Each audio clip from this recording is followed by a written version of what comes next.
Muy buenas tardes. Vamos a dar inicio a esta jornada académica. En general, para hablar de algunos avances académicos en temas de evaluación económica en salud, compartir la oferta de estudios y de posgrado de formación continua que ofrecemos en la Facultad de Ciencias Económicas en conjunto con la Facultad de Medicina de la Universidad de Antioquia y de manera muy especial hacer el cierre de la 10ª versión de nuestro diplomado de evaluación económica en salud, en el cual concluimos con 28 participantes de Colombia y de varios países del continente. Pero además tenemos como invitados especiales a egresados de nuestro programa de especialización, tanto de la segunda cohorte como de la tercera, de la cual se gradúan 26 estudiantes el próximo 4 de agosto, invitados a la ceremonia. Y además invitar a quienes van a iniciar la cuarta cohorte, 30 estudiantes, con participación también de estudiantes del exterior. Tenemos estudiantes de México y de República Dominicana. El profesor Esteban López, encargado, director de la Unidad de Posgrados de Educación Permanente de la Facultad de Ciencias Económicas, nos dará un saludo. Esteban, muchísimas gracias por acompañarnos. Muchas gracias, profesor Jairo. Bueno, en primer lugar, para mí es todo un orgullo darle la bienvenida a este espacio. Creo que, darles la bienvenida a este espacio, creo que es un espacio muy importante, tanto para la Facultad de Ciencias Económicas como para la Facultad de Medicina, lo que se ha ido construyendo con este tema de la economía de la salud. Y bueno, es un espacio académico muy importante. Quiero darle la bienvenida en nombre pues, del Consejo de Facultad, del decano, y felicitarlos pues, como por este proceso para los que están terminando y para los que están empezando también su nuevo proceso con el diplomado, con la especialización. Que ha venido teniendo unos retos muy significativos para la universidad y obviamente para este importante campo que es la economía de la salud. Y bueno, bienvenidos. Muchas gracias, Esteban, y aprovechar para compartir que esta comunidad crece de manera significativa. Ya sumamos 120 participantes, estudiantes de nuestra especialización, entre ya un poco más de 80 graduados, 30 que van a iniciar su cuarta cohorte y cerca de 300 personas que han pasado por el diplomado, con un impacto en varios países, pues centrado en Colombia y en regiones como Antioquia y Cundinamarca, con Bogotá a la cabeza, pero definitivamente hemos logrado impactar muchas regiones del país y otros países del continente. Hemos organizado esta sesión en dos partes. En la primera, una sesión muy académica, va a estar coordinada, moderada por la profesora Paula Castro, quien es coordinadora de la especialización, para un poco aprovechar este tránsito de terminar una cohorte de la especialización y dar inicio a otra, saludar a los estudiantes de la cuarta cohorte y un poco, a partir del ejemplo de casos exitosos, prevenirlos de manera positiva a qué deben atenerse. Y en ese sentido presentar dos trabajos que están pues muy bien puestos como el resultado del posgrado en términos de lo que es una evaluación económica. Y en la segunda parte, Carolina Moreno, quien se encuentra en Argentina, se encargará de moderar la parte correspondiente a la presentación de los trabajos o las propuestas que se han elaborado en el diplomado y el informe de esta nueva versión. Entonces, profesora Paula, le entrego el micrófono para moderar esta presentación de resultados de evaluaciones económicas. Bueno, muy buenas tardes para todos. Entonces, esta primera parte, como ya les comentó el profesor, vamos a iniciar escuchando unas muy cortas presentaciones de los resultados de las monografías de grado de nuestros estudiantes de la segunda y la tercera cohorte. Entonces, llamamos a Edison Morales y a Isabel Cristina Marín, quienes en unos cortos minutos nos presentarán los resultados más importantes de su monografía. Y...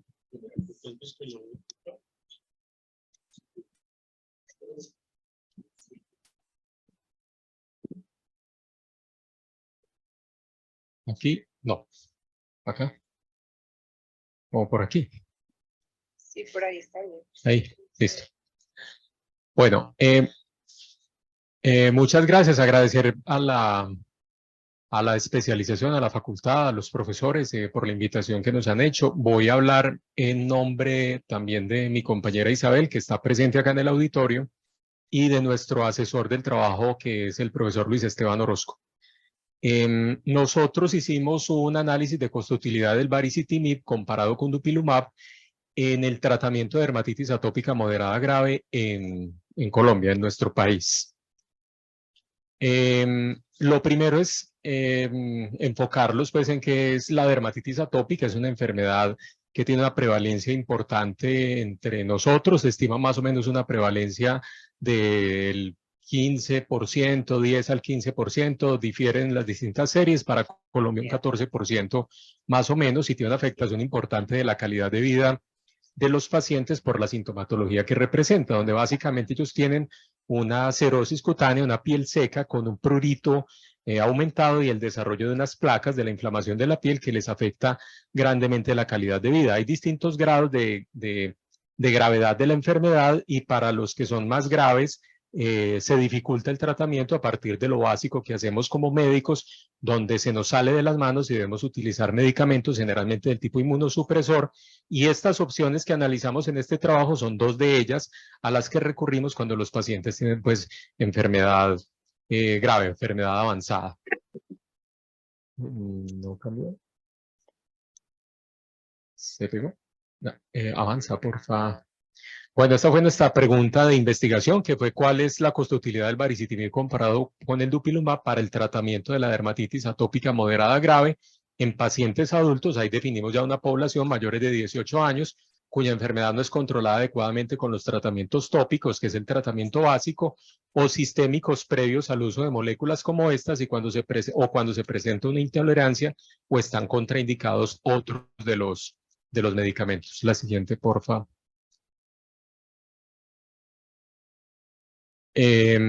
La perspectiva del trabajo es el Sistema General de Seguridad Social del país, de Colombia. Gracias. El horizonte temporal que definimos fue 5 años, y los desenlaces o el análisis que hicimos para esto fueron los ABAC, o años de vida ajustados por calidad. Nuestro objetivo era entonces analizar esa costo-utilidad del baricitinib comparado con el dupilumab para tratar la enfermedad, lo mismo en los pacientes adultos del país y en la perspectiva pues, del sistema de seguridad social nuestro. Los insumos para hacer este análisis, este estudio, parte pues de unos costos. Pues recordemos que estamos analizando costos y utilidad, y para los costos consideramos una identificación de ellos a través de un microcosteo, definiendo un caso base de la enfermedad en esta condición. Y partimos de la guía de práctica clínica de Colombia, que es una guía de práctica clínica para el manejo de la enfermedad muy bien posicionada incluso a nivel mundial, y también consulta expertos, que los expertos médicos en esta enfermedad son alergólogos y dermatólogos. Los costos de los medicamentos los extraímos del Sistema de Información de Medicamentos, que es una información gubernamental pues, de nuestro sistema de salud, de enero a diciembre del año 2022, y de ellos obtuvimos unos valores mínimos, valores máximos y valores base para cada uno pues, de los medicamentos que tuvimos en cuenta. Y con el dupilumab, la consideración respecto a la resolución publicada o circular número 13, que define el precio máximo de medicamentos para nuestro sistema de salud. Respecto a consultas médicas, ayudas diagnósticas, obtuvimos la información del estudio de suficiencia de la unidad de pago por capitación, que está publicado para el año 2021. En el año 2022 no tiene el anexo técnico, entonces debimos hacer un ajuste por inflación para el año 2022, porque nuestro análisis era el año 2022, y los ciclos de análisis de nuestro modelo son a 16 semanas hasta 5 años, como les mencioné ahorita. Esta tabla es simplemente para mostrarles el ejemplo del cálculo de esas dosis mínimas de los medicamentos con los cuales calculamos los costos a partir de esta información en unidades como por ejemplo miligramos, gramos, mililitros, etcétera, para cada uno de ellos, y los costos mínimos, máximos y promedio de cada uno de ellos. Esta otra, por ejemplo, para procedimientos a partir de la información del estudio de suficiencia de la UPC del 2021, ajustado pues al año 2022, donde ven consultas, por ejemplo, para los pacientes, pero también ayudas diagnósticas que se deben evaluar pues para para la intervención que se hace como tal con estos medicamentos. Y definimos unos costos de unos estados de salud para cada aspecto de la enfermedad, considerando las intervenciones como tal, o sea, el dupilumab, el baricitinib en este caso, y estados de respuesta a la intervención que en esta enfermedad se establecieron o los definimos a través de una clinimetría que se llama EASI, que es una forma de medir la respuesta clínica a la intervención, y esos números que ven allí, 50, 75, 90, la respuesta de control o mejoría de la enfermedad a través del tiempo con la intervención. Es como si fuera un porcentaje de mejoría, el 50, el 75, el 90%. Y esos valores que ven son para cada uno de los estados respecto a las intervenciones, baricitinib, dupilumab. Respecto a la efectividad, hicimos una revisión sistemática de la literatura. Ahí está descrita pues las bases de datos que buscamos para obtener valores de la efectividad que nos interesaba, en este caso años de vida ajustados por calidad, y también para las transiciones entre los estados, las probabilidades que obtuvimos a través de los ensayos clínicos o de las publicaciones de metaanálisis respecto de estas intervenciones para la enfermedad. Este fue nuestro modelo de Markov. Es una adaptación, o nos inspiramos en una publicación del ICER, del Instituto de Evaluación de este tipo de estudios de evaluación económica en salud de Boston, de Estados Unidos. Hicimos una adaptación nuestra y allí pues se ven los estados de transición basados en lo respondedor, la muerte como estado absorbente y cada uno de los aspectos de respuesta frente a la intervención con esta medición de clinimetría que llamamos el EASI. Esta tabla nos muestra las probabilidades de transición entre cada uno de los estados respecto a pasar, por ejemplo, de un estado basal a un estado respondedor EASI 50, 75, 90 o incluso a la muerte, donde las probabilidades de muerte pues las obtuvimos a través de una tabla de vida respecto a la expectativa de vida para la población colombiana y la construcción pues que hicimos pues a partir de ella. Perdón, esto para cada una de las intervenciones, baricitinib y dupilumab.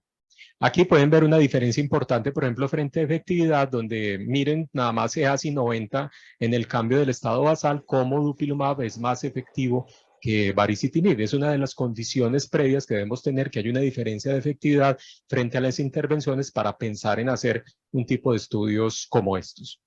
Otros datos, por ejemplo, esto que estábamos mencionando ahorita de la tabla de vida, los valores de esas utilidades adaptadas a cada ciclo, porque estamos hablando de ciclos de 16 semanas, pero las publicaciones aparecen para ciclos diferentes y debemos hacer pues una conversión de la utilidad para los ciclos que estábamos considerando. Utilizamos una tasa de descuento del 5%, pero ahorita mostraremos un análisis de sensibilidad.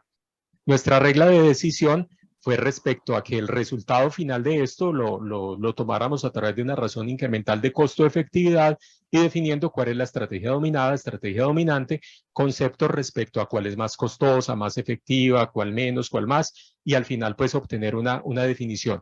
Y nuestra comparación del umbral lo hicimos frente al 86% del Producto Interno Bruto. Recordemos que estamos hablando de 2022, entonces hicimos la consideración a ese momento para esto, pero también lo analizamos respecto a tres. Hola. Estos fueron nuestros resultados respecto a ese caso base. Nuestro umbral 24.358.000 pesos, eso que estábamos hablando del 86% del PIB. La diferencia en efectividad es 0.34 años de vida ajustados por calidad respecto de la efectividad pues, de cada uno de ellos, pues medida por estos ABAC. Hay pues una diferencia a favor de dupilumab, pero dupilumab también es más costoso, tiene un costo mayor y por eso la razón incremental de costo-efectividad, o sea, cuánto necesito para lograr un ABAC, llegamos pues hasta un valor de 373.180.000 pesos, que está muy lejos, obviamente, de nuestro umbral de 24 millones. Un análisis de sensibilidad y es analizar esto mismo, pero frente a utilidad, frente a ABAC logrados con una dermatitis atópica moderada. La anterior era con la dermatitis atópica grave.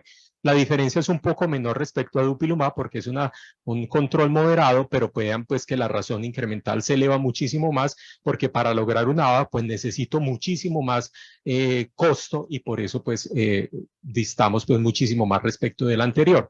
Este es un análisis también cambiando la tasa de descuento. A mano izquierda se ve muy clarito, perdón, en la parte de abajo en el umbral pues de la línea roja de los 24 millones y vean que aunque cambiemos la tasa de descuento en distintos valores 0, 3, 5, 7, 12, que es la línea verde que ven arriba, pues vamos a seguir estando muy lejos del umbral, a pesar de que hagamos cambios de ello. Este gráfico de tornado, del lado izquierdo ven la línea roja respecto al umbral que estamos representando, y vean que a pesar de que consideremos diferentes valores de las probabilidades, de los estados, etcétera, seguimos estando muy lejos de ese valor de nuestro umbral. Esta gráfica es interesante porque hicimos un análisis para definir, bueno, y dupilumab si es más efectivo pero más costoso, ¿cuánto debería valer para ser costo efectivo para nuestro umbral? Y ese cruce que ven de la línea verde con la línea azul nos lleva a definir que para un ciclo de nuestro análisis debería ser un valor de 4.800.000 pesos, pero eso nos lleva a un análisis que ahorita les vamos a contar que dista mucho de la realidad del costo del medicamento en realidad. Otro análisis de sensibilidad respecto a la expectativa de vida promedio para los colombianos, 77 años, donde la RAIS pues también sigue estando muy lejos, la razón llega hasta 254.851.000 y la efectividad pues a lo largo del tiempo, al tener más tiempo de la intervención, pues claro, crece más 1.25, pero seguimos estando pues obviamente muy lejos de la consideración del umbral. Este análisis probabilístico para cada una de las intervenciones, el rojo que ven arriba es dupilumab, el azul es baricitinib, vean que están concentrados como alrededor de ciertos valores para los AVAC y ciertos costos que implican, pero siguen estando pues distantes unos de otros y obviamente pues al hacer el cálculo de la RAIS, cualquiera de los puntos que queramos utilizar, seguimos estando pues muy lejos de la... Esta es la curva de aceptabilidad que hacemos pues para el análisis del tratamiento de cada uno de ellos y vean pues las diferencias que hay respecto una pues de la otra. Las conclusiones del trabajo es que dupilumab en comparación con baricitinib no es costo efectivo para el tratamiento de la dermatitis atópica moderada grave para nuestro sistema de salud. Recordemos que estamos hablando de nuestro sistema de salud, tanto para el umbral recomendado del país del 86% del PIB, como damos 3 veces el PIB per cápita, que nos lleva pues a un valor de 85 millones, seguimos estando pues muy lejos. Todos los análisis de sensibilidad determinísticos probabilísticos llevan a conclusiones similares respecto a esto que estamos mencionando. Para que dupilumab sea costo efectivo, lo que les mencionaba ahorita, para el umbral recomendado de Colombia debería tener un precio inferior a 4.800.000 pesos por el ciclo, lo que lleva a que el costo por dosis de aplicación del medicamento sea de 600.000 pesos, lo que en realidad es más un 20% el costo real hoy en día del medicamento, que está alrededor de 2.400.000 pesos, lo que lo hace pues muy distante de la realidad pues a las que nos podemos enfrentar. Las referencias bibliográficas, algunas de ellas son muchísimas más que están pues en la publicación, pues en la monografía completa. Muchas gracias.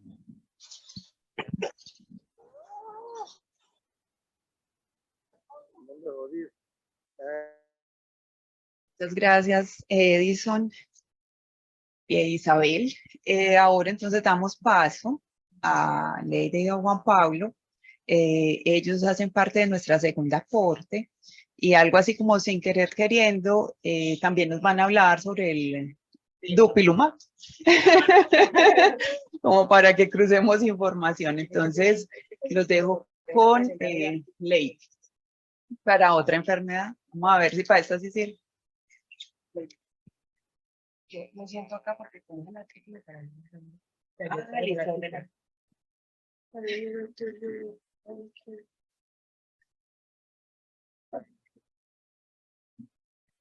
Bueno, entonces como nosotros somos de la Corte 2, nosotros trajimos ya nuestros resultados finales publicados, que también queremos pues compartir la experiencia porque no es un proceso muy fácil que digamos, y más en este tipo de revistas.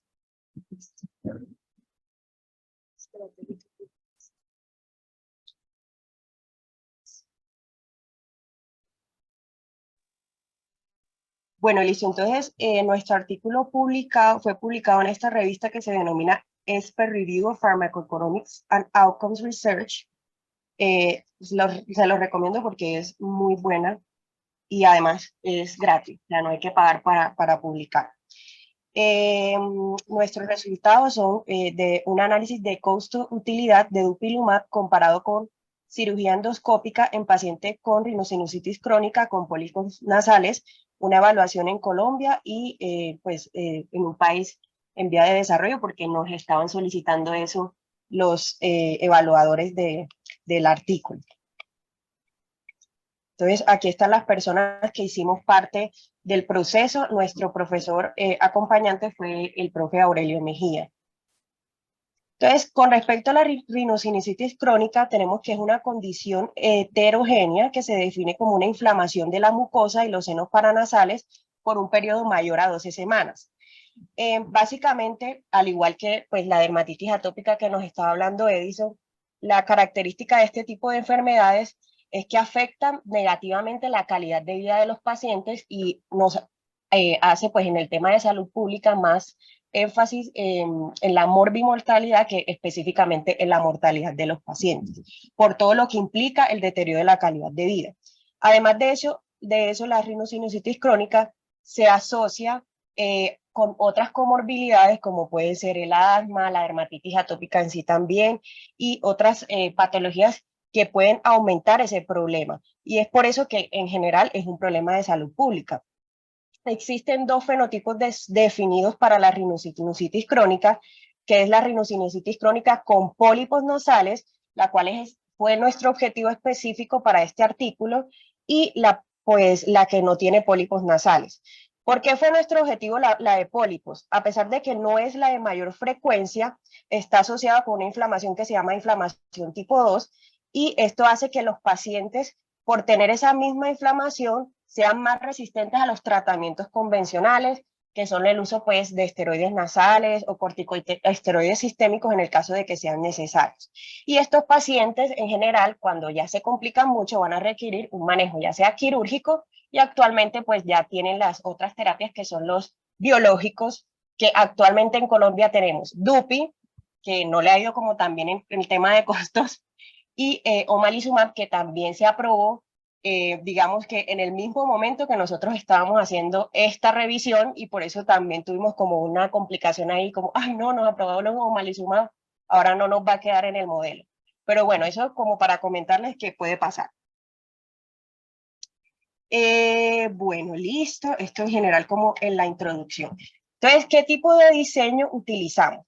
Entonces, nosotros utilizamos pues una estrategia a través de un árbol de decisión y un modelo de Markov, basándonos en la estrategia PICO, donde elegíamos solamente la población que tenía rinosinusitis crónica con pólipos e inflamación tipo 2, porque esa es la recomendación de uso de dupilumab en el mundo en general. Pues.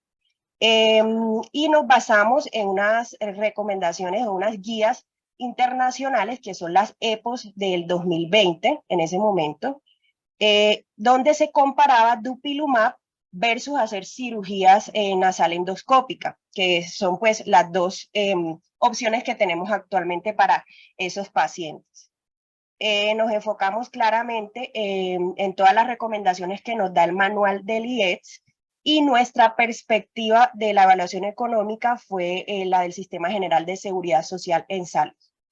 Entonces, ¿cuál fue nuestro árbol de decisión?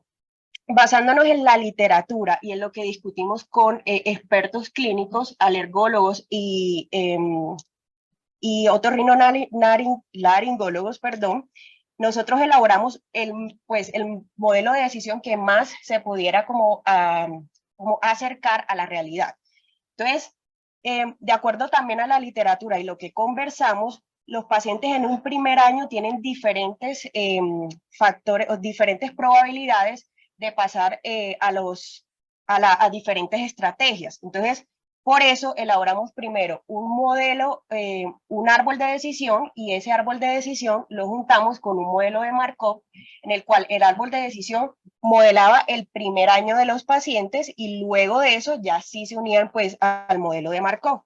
Entonces, este es el árbol de decisión que simplemente nos muestra que cuáles son los estados en los que un paciente que entra a dupilumab por primera vez puede pasar, o sea, que desarrolla nuevos eventos adversos, qué tipo de eventos adversos desarrolla. Y aquellos que continuaban con el DUPI, pues de esos que entraban, seguían pues al modelo de Markov, que eran no más que ciclos anuales con las diferentes probabilidades y las diferentes efectividades que se calcularon pues para el modelo de Markov. En cuanto a la cirugía endoscópica, entonces, lo usual es que los pacientes, o lo que queremos es que los pacientes se operen una sola vez, pero vimos que hay un porcentaje de pacientes que se operan y a los 5 años se están operando nuevamente. Entonces, ahí fue un poco difícil, pero lo logramos como enfocar en ese modelo de Markov. Y en general, este primer año lo que nos muestra es en la cirugía cuáles son las complicaciones dentro de la cirugía, si el paciente se puede morir incluso dentro de la cirugía, o complicaciones mayores o menores, y las probabilidades claramente de pasar a cada uno de estos estados. Entonces, posteriormente, todos los pacientes que llegaban, pues los que no se morían, ya entraban a ese modelo de Markov, que es el que tenemos acá, que también incluye obviamente los brazos de DUPI y de cirugía endoscópica. Lo que cambiaría acá serían los estados, en el cual DUPI tendría 4 estados y la cirugía tendría 3 estados.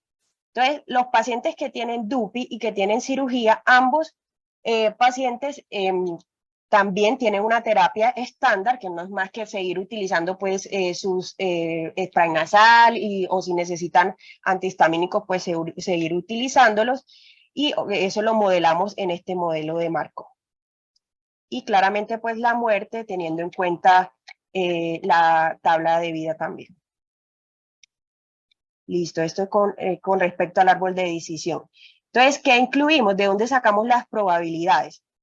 Las probabilidades del árbol de decisión y del modelo se calcularon teniendo en cuenta pues la literatura y los estudios clínicos, más que todos los ensayos clínicos que se encontraron acerca del uso de dupilumab, y de los estudios clínicos observacionales, porque sí había muchos para el caso de la cirugía endoscópica.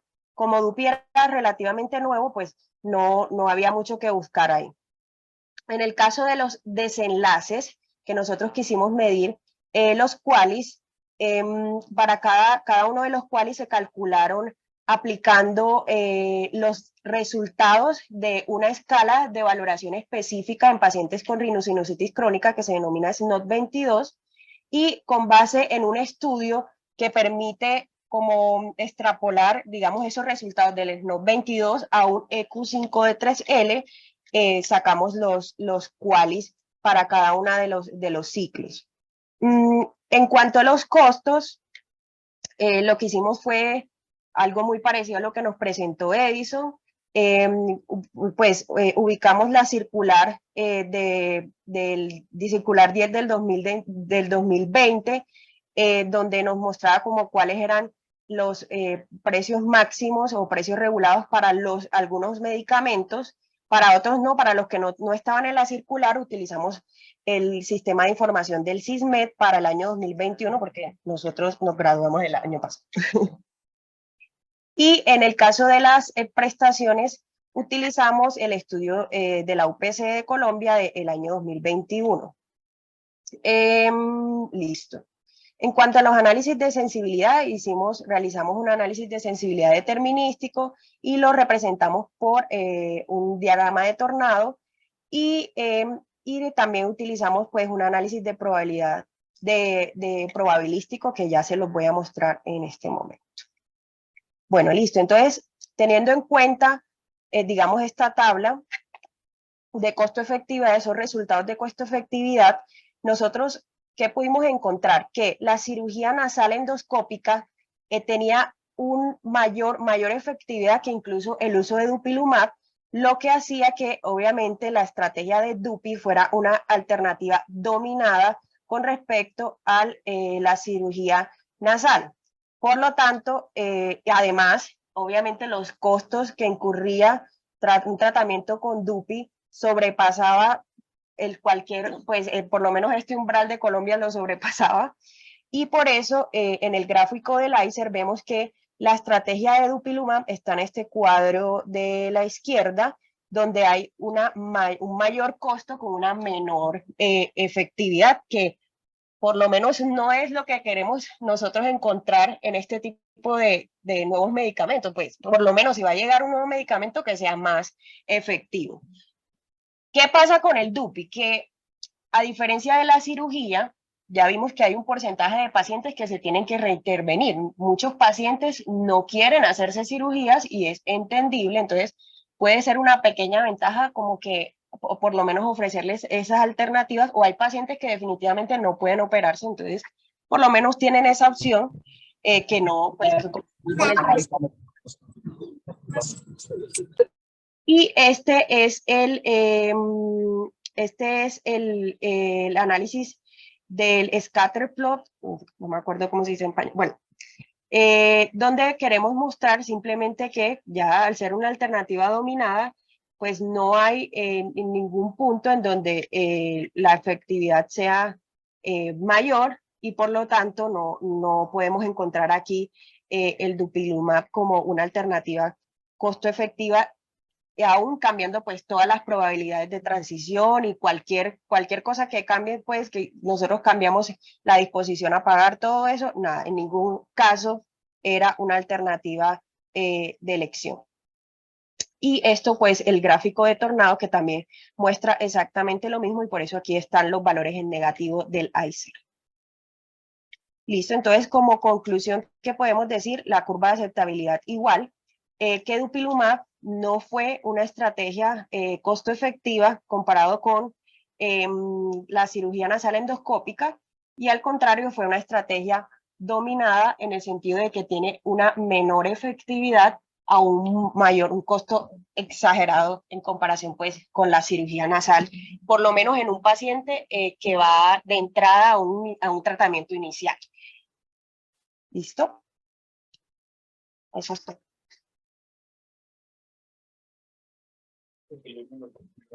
Sí. Bueno, muchísimas gracias, Lady. Creo que ahí no se salvó el duping. Bueno, entonces la idea ahora es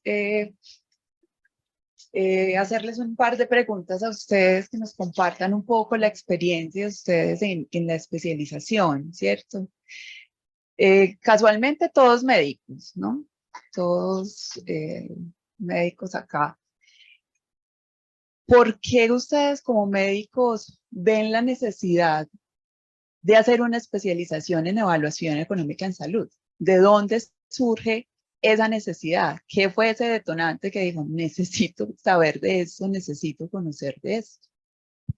Pueden empezar desde Isabel, claro.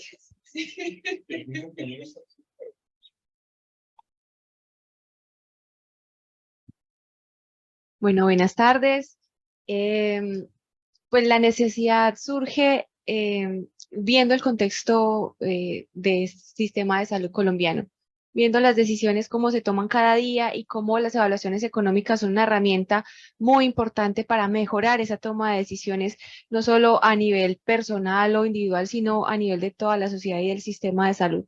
Son un apoyo muy grande para que el sistema sea sostenible, para que las decisiones sean un poco más conscientes con esas necesidades. Desde ahí es de donde parte como esa necesidad de querer explorar y conocer mucho más este mundo, que para nosotros los médicos la economía pues no es algo muy familiar, entonces también es algo de lo que uno quiere conocer, de lo que uno quiere integrarse y también adaptar pues para las decisiones en la vida diaria.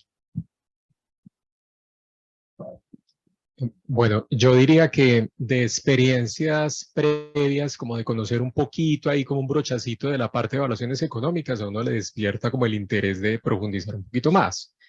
Y lo mismo, como decía Isabel, para reconocer este tipo de cosas pues que estamos hablando. Bueno, diferencias de efectividad, diferencias en costos, y eso cómo se relaciona una cosa con la otra y qué conclusiones podemos sacar.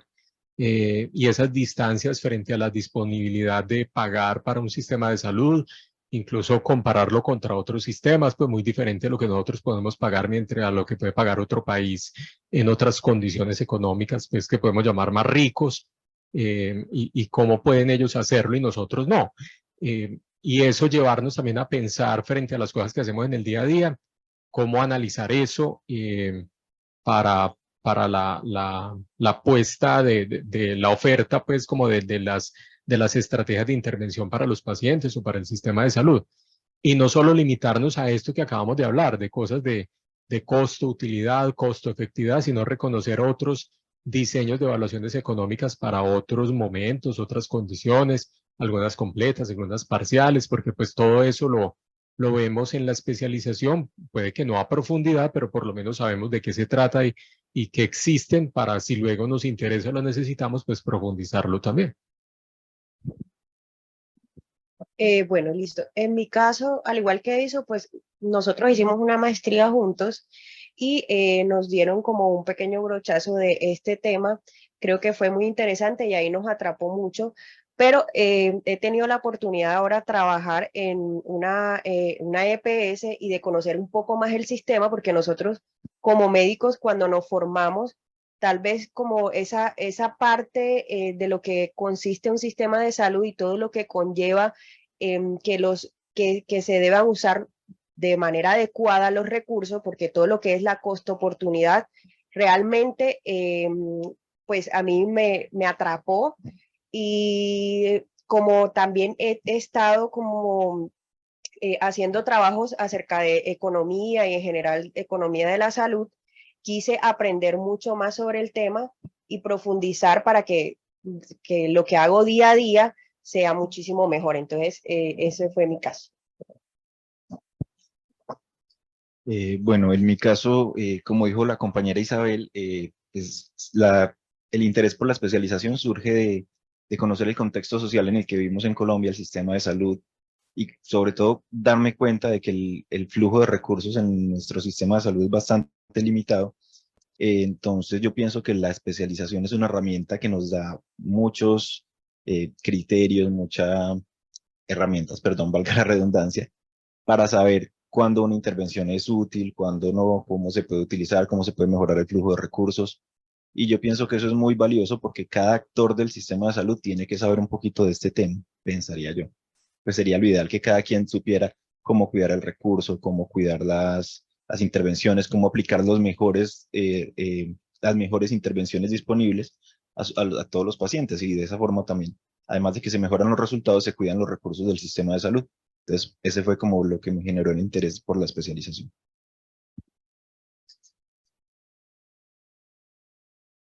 Creo que en cierta manera respondieron mi siguiente pregunta, que era cómo les había cambiado la percepción, al menos, por ejemplo, del sistema de salud después de la especialización, ¿cierto? Como la utilidad que habían logrado encontrar acá. Yéndonos un poco más hacia la especialización, ustedes como médicos, ¿cuál creen que fue el desafío más grande al que se tuvieron que enfrentar en ese año de especialización? Fue lo que, bueno, puede ser desde un curso que fue complejo hasta, digamos, una nueva idea, un nuevo concepto, un nuevo conocimiento que pudo haber sido contradictorio incluso a lo que ustedes tenían en mente. ¿Qué fue lo más difícil o complejo a lo que se enfrentaron en ese año? Bueno, a mí en particular, para mí fue muy difícil enfrentarme a la parte de tecnologías de la información, porque pues como que nunca he tenido, al menos pues como médico, uno tiene muy poco contacto con la parte de programación y eso.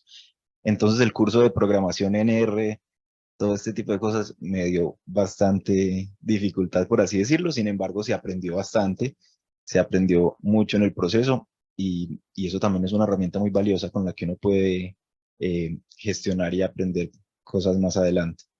Esa fue mi principal dificultad en el año de la especialización. Bueno, yo pienso que eso es una dificultad grande porque nosotros no aprendemos eso en un pregrado. Entonces es difícil como venir de un aprendizaje básico de, bueno, de paciente y persona o paciente médico a algo como, no, tienes que programar, tienes que aprender a qué es un quali, cómo se saca esto. Yo creo que tenía una ventaja que era que ya había hecho una maestría previamente, pero eso es básicamente una ventaja. Y lo que más me dio duro era que yo estaba en embarazo y me daba mucho sueño. Entonces, aquí está mi esposo, yo le agradezco a él porque él me levantaba, vamos, ¿qué estás haciendo? Pero creo que sí, es muy difícil, pero sí se puede. Yo creo que siempre que se quiere, se puede. Bueno, yo creo que la parte de economía, pues todo lo que tiene que ver con economía y eso es como lo difícil, pues porque uno en el pensamiento médico pues se asimila más fácil y por el conocimiento previo, lo que dice ley de una maestría, el saber antes pues de medicina da cierta ventaja para entender cosas pues de efectividad, eventos adversos, pues que le hablen como de ese tipo de cosas. Pero ya en la parte de economía, entonces ya ahí entra uno un poquito en la dificultad de la comprensión de las cosas. Por dar un ejemplo, eh, llegamos a esto del Producto Interno Bruto y listo, nos pusieron una tarea, bueno, ¿cuál es el Producto Interno Bruto de Colombia? Y lo encontramos y llegábamos algunos con los valores a valores constantes y otros a valores corrientes y empezaba la discusión. Entonces, ¿cuál vamos a usar? Valores constantes, valores corrientes, y los médicos no sabemos de eso. Entonces, claro, tienen que ser los profes los que nos aclaran, venga, este es uno, este es el otro, y para esto que estamos analizando debemos usar este. Entonces esa parte a veces se dificulta y también igual como decían los compañeros, la parte del manejo de programación o de programas, incluso pues desde la manera como usamos Excel o R para modelar cosas y para calcularlos o para concatenar bases de datos como un dolor de cabeza que teníamos con Sysmed y concatenar las bases de datos de todo un año, porque eso no viene estructurado para el año completo, sino como a pedazos y toca juntarlo y sacar la información y en eso es muy importante pues el apoyo de los profesores para decirnos háganlo por aquí, por allá, activen aquella u otra celda, etcétera, porque si no los cálculos al final de esos números quedan mal hechos y el resultado pues no quedaría bien. Bueno, yo concuerdo completamente con mis compañeros, pues indudablemente esos fueron uno de los aspectos más difíciles pues del año, aprender el tema de programación en R, el tema pues del Excel que uno piensa que lo domina bien, pero cuando ya se enfrenta a las macros se da cuenta que le falta un poquito o mucho o más o menos. Esos términos pues nuevos de economía que uno dice, bueno, ahora sí voy a entender eso, que son cosas que uno ve todos los días en las noticias, en el periódico, que uno dice, bueno, yo ya quiero entender esto, cómo se da. Es difícil, pero al fin y al cabo lo disfrutamos porque era lo que queríamos y a lo que nos enfrentábamos. Y un poco hablando de lo de Lady, pues no tanto el sueño, pues en mi caso, pero sí a veces el cansancio, llegan casi las 9 de la noche, uno ve los profesores todos animados, entonces uno sí, yo quiero, pero el cuerpo no me da después de una jornada larga de trabajo, más cuando es fin de semana. Entonces, me parecía lo difícil era no tener el tiempo suficiente para practicar más, para entrenar más, para enfrentarse uno más a esos programas o a esas cosas que uno siente como desafíos. Eso fue lo difícil para mí. Muchísimas gracias. Siempre es muy interesante ver la visión desde el lado de la salud, ¿cierto? Básicamente es como el mismo reto que nosotros desde el área económica nos enfrentamos cuando queremos conocer, cuando queremos entender la historia natural de la enfermedad sin ser médicos para tratar de plasmar eso en un modelo. Entonces, creo que estamos al otro lado también los economistas con unos desafíos también bastante particulares a la hora de hacer evaluación económica, pero creo que al final logramos todos poder conversar un mismo lenguaje y poder entendernos entre epidemiólogos, entre clínicos, entre economistas, ¿cierto? Pero es una de las cosas chéveres de esta disciplina. Cuando ustedes se inscribieron a esta especialización, ustedes tenían unas expectativas, ¿cierto? ¿Qué quiero saber yo acá? ¿Qué quiero aprender yo acá? ¿Cierto? Al finalizar, pues porque ahora ya los 4 están finalizados, ¿ustedes consideran que esas expectativas se cumplieron? ¿Que lograron obtener el conocimiento que tenían en mente cuando el día 1, cuando se inscribieron?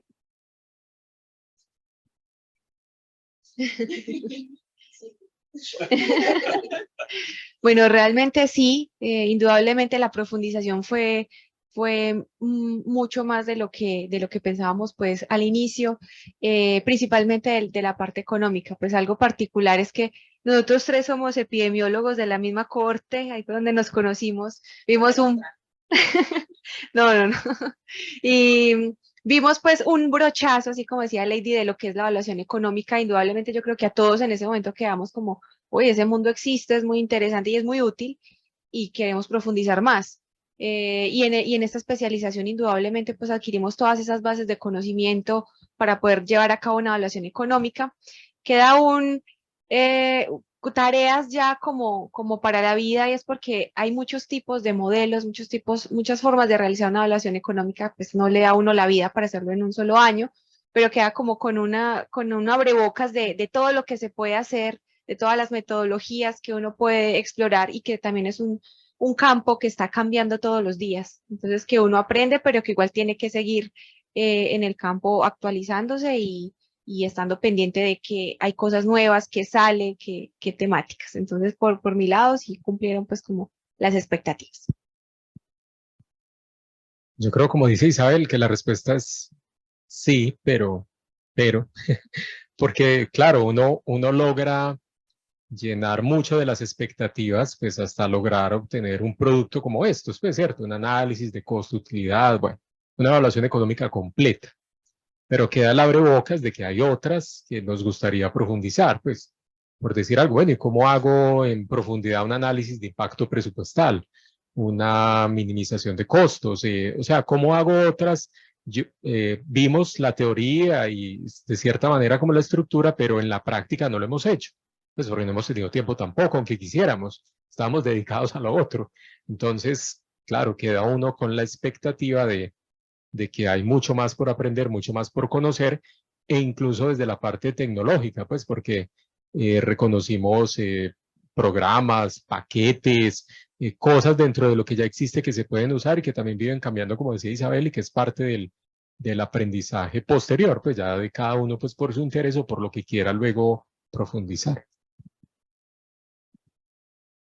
Bueno, yo creo, pues yo creo que sí se cumplieron las expectativas, y creo que para una especialidad va mucho más de lo que se espera de una especialidad, porque uno ve como, bueno, ¿qué es lo que debes lograr tú en una especialidad? ¿Esto realmente es una monografía? Puede de que no. O sea, prácticamente esto podría ser un trabajo de una maestría. Entonces, yo pienso que sí, y que cada uno profundiza pues en la línea que es su trabajo de investigación. Sí, o sea, que queda como el vacío de que puedes hacer más, pero también eso pues va para una maestría. Entonces, los invito a que también la abran. Y de nosotros mismos, pues de hacer esas otros tipos de metodología y de aplicarlas en nuestra vida.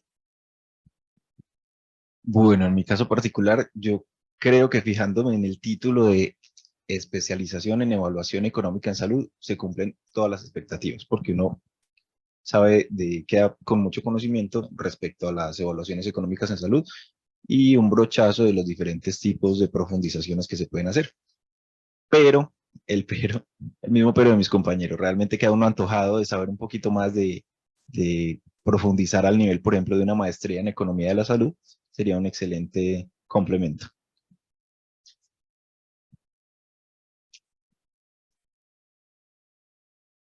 Bueno, y ya como para ir finalizando, algo así muy puntual, que ustedes pudieran recomendarle un consejo a quienes inician, hoy que algunos de ellos nos están viendo en este momento, quienes inician sus estudios en la cuarta corte, quienes salen hoy del diplomado y que posiblemente queden antojados y quieran continuar en este proceso, ¿qué podrían aconsejarles antes de iniciar este camino por la especialización?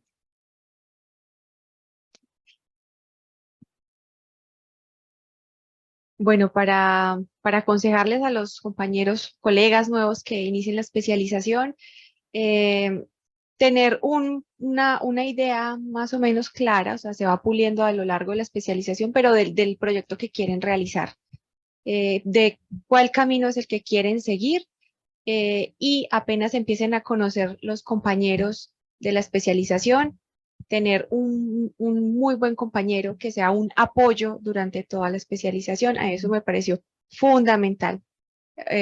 Hubieron cosas difíciles, como nos preguntó ahorita la profe Paula, pero todo eso no hubiera sido posible, pues por lo menos en mi caso, si yo no hubiera tenido el apoyo de mi compañero, a quien aprovecho y le agradezco por todo lo que, todo lo que nos apoyamos. Eso me parece fundamental, tener un compañero que lo apoye a uno, que cuando uno está o muy ocupado, o muy cansado, o de viaje, o en una actividad familiar. Entonces, que sirva mutuamente para ese soporte y para salir adelante. Ese es el gran consejo que yo les doy a todos. Yo creo que, bueno, algunos puede que sea su primera experiencia en un posgrado, puede ser una condición, otros puede que ya tengan experiencia en posgrados o no, pero tener un método y una dedicación seria a, pues, a estudiar, a la asistencia a las clases y obviamente lo que decía Isabel frente al reto que debo llegar al final. Entonces, la monografía y el diseñarla desde el principio, ir pensándola, y tips importantes que en otra reunión con la profe, con el profe también veíamos. Si en el segundo semestre les permiten hacer la electiva al principio, háganlo. Eso es fundamental, porque eso les libera un espaciecito de tiempo al final cuando necesitamos avanzar rápidamente para culminar la monografía. Entonces ese es como un tip importante. Si se los ofrecen la electiva al principio del segundo semestre, háganlo porque les libera tiempito al final. Otro consejo importante es que cuando les asignen su tutor, asesor de la monografía, que es al final pues como del primer semestre, que ya se sabe pues el trabajo, establecer con él ese cronograma de trabajo serio, aplicado, cumplido, y si detectan alguna falencia en eso, incumplimientos o problemas pues de comunicación, lo que sea, pues siempre estar en contacto con la coordinación de la especialización, pues la profe Paula o quien sea que vaya a hacer la coordinación en ese momento, para corregir esas cosas a tiempo, para que no lleguemos al final de segundo semestre y estamos corriendo con cosas de la monografía que podemos haber corregido antes. Yo creo que eso también es fundamental. Y obviamente pues la dedicación en todos los tiempos extras más allá de las clases a profundizar lo que vamos viendo día a día, porque pues no basta solamente pues con la clase, pues siempre hay lecturas, talleres, avances que debemos ir haciendo para lo que sigue. Entonces dedicarle pues el tiempo suficiente a eso, y eso garantiza pues también parte del éxito. Bueno, yo creo que mi consejo sería como el compañerismo. A nosotros pues nos fue muy bien en ese sentido porque incluso teníamos un chat y ahí podíamos compartir todo y veíamos lo que pensaba el otro. Hay unos que sí entendían, hay unos que eran economistas. Bueno, yo entiendo de esto, entonces vamos a reunirnos todos y yo les refuerzo como esa parte de lo que no han entendido. Porque a veces uno como que, bueno, ya entraron a esta cohorte un montón de personas, entonces no quiero conocer al otro, mejor hago yo mi proyecto solo, y creo que es la oportunidad como de aprender de otras personas y no solo como de los docentes, sino de los mismos compañeros que en muchas ocasiones no se puede sorprender, saben muchas cosas. Entonces creo que ese es mi consejo y no desesperarse, sino estar tranquilos y leer y estudiar. Bueno, mi consejo sería que mejorar ciertas competencias. En primer lugar, la organización del tiempo. El organizar el tiempo es valiosísimo para cuando uno estudia una especialización y a la vez está trabajando, a la vez tiene que responder también por el tiempo de la familia, por muchas cosas. Entonces, organización del tiempo. Segundo lugar, lectura crítica de artículos, de libros, de cualquier elemento que nos ayude para el desarrollo de la especialización. En tercer lugar, mejorar el manejo de herramientas ofimáticas, que ya vimos que nos dio bastante duro a todos, Excel, R, este tipo de cosas. Y en cuarto lugar, conocer a los compañeros, conocer el equipo con el que se trabaja, saber cómo de una forma, pues cómo se puede organizar un equipo multidisciplinario en los grupos de trabajo. Entonces, por ejemplo, cuando uno lo divide en grupos de trabajo, entonces queda el economista, el médico, no es juntarse solo con médicos, solo médicos con médicos, no solo economistas con economistas, que el equipo de trabajo sea multidisciplinario es muy básico para que se mejore cualquier resultado, la interacción y el aprendizaje de todos.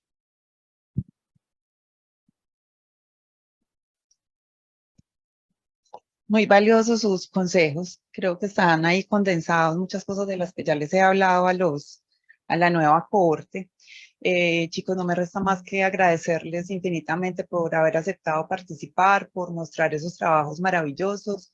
Y yo la verdad siempre les digo que yo me siento como la profe orgullosa cuando logro ver esos trabajos con esa calidad publicados, por ejemplo, en este caso, posible, lo más seguro es que el otro año estemos aquí con el trabajo publicado de Edison e Isabel, y pues en cierta medida uno siente mucha satisfacción como de haber cumplido, ¿cierto? Que ustedes entran con todas esas expectativas y que al final pueden tener un producto de la calidad de los artículos, de las monografías que nos han mostrado hoy acá. Mil y mil gracias y bueno, pues ya nos seguiremos encontrando en el camino. Le doy entonces paso al profe Jairo Humberto. Sí, igualmente mil gracias a quienes han venido hoy a presentar su trabajo. Y definitivamente para nosotros constituye una gran satisfacción y orgullo saber que somos capaces de llegar a esto, trabajos de nivel de maestría, y algo crucial es que están, digamos, un poco al servicio de la toma de decisiones en el país. Eso me parece clave lo que estamos logrando. Al mismo tiempo, es un reto muy grande, porque este nivel hay que mantenerlo, incluso elevarlo.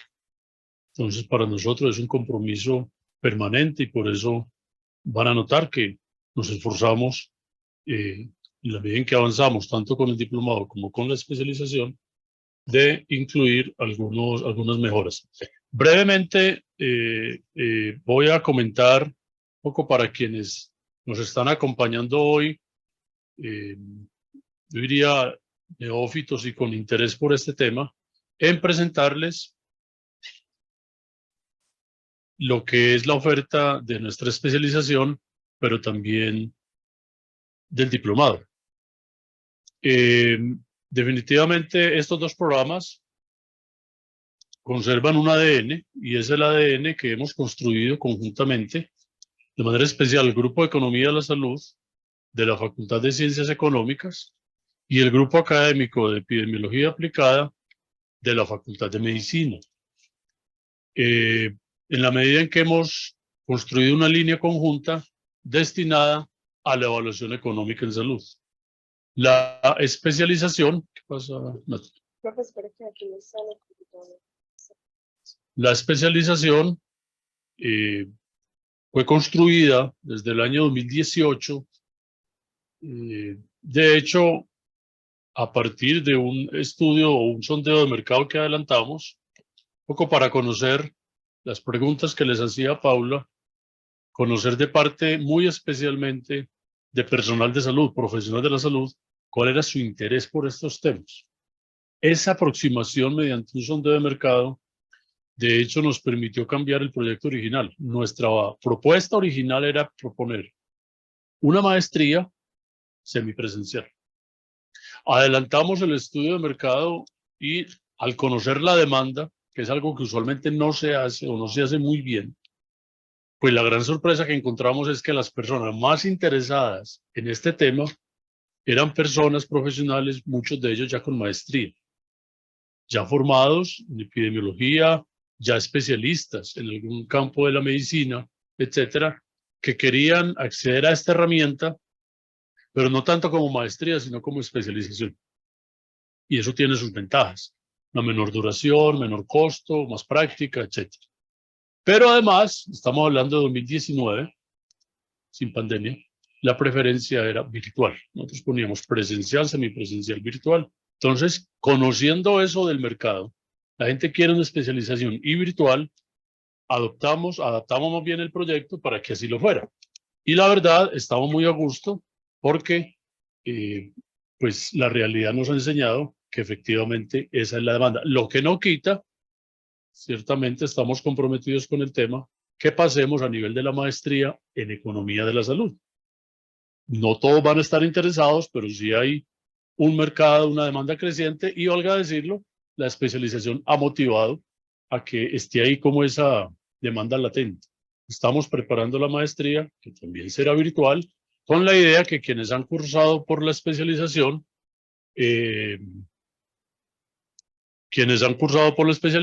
al ingresar a la maestría, pues ya solo les quede un año, de formación académica, y en ese caso tendríamos una maestría en economía de la salud con una línea en evaluación económica y otra línea que está por definir cuál sea.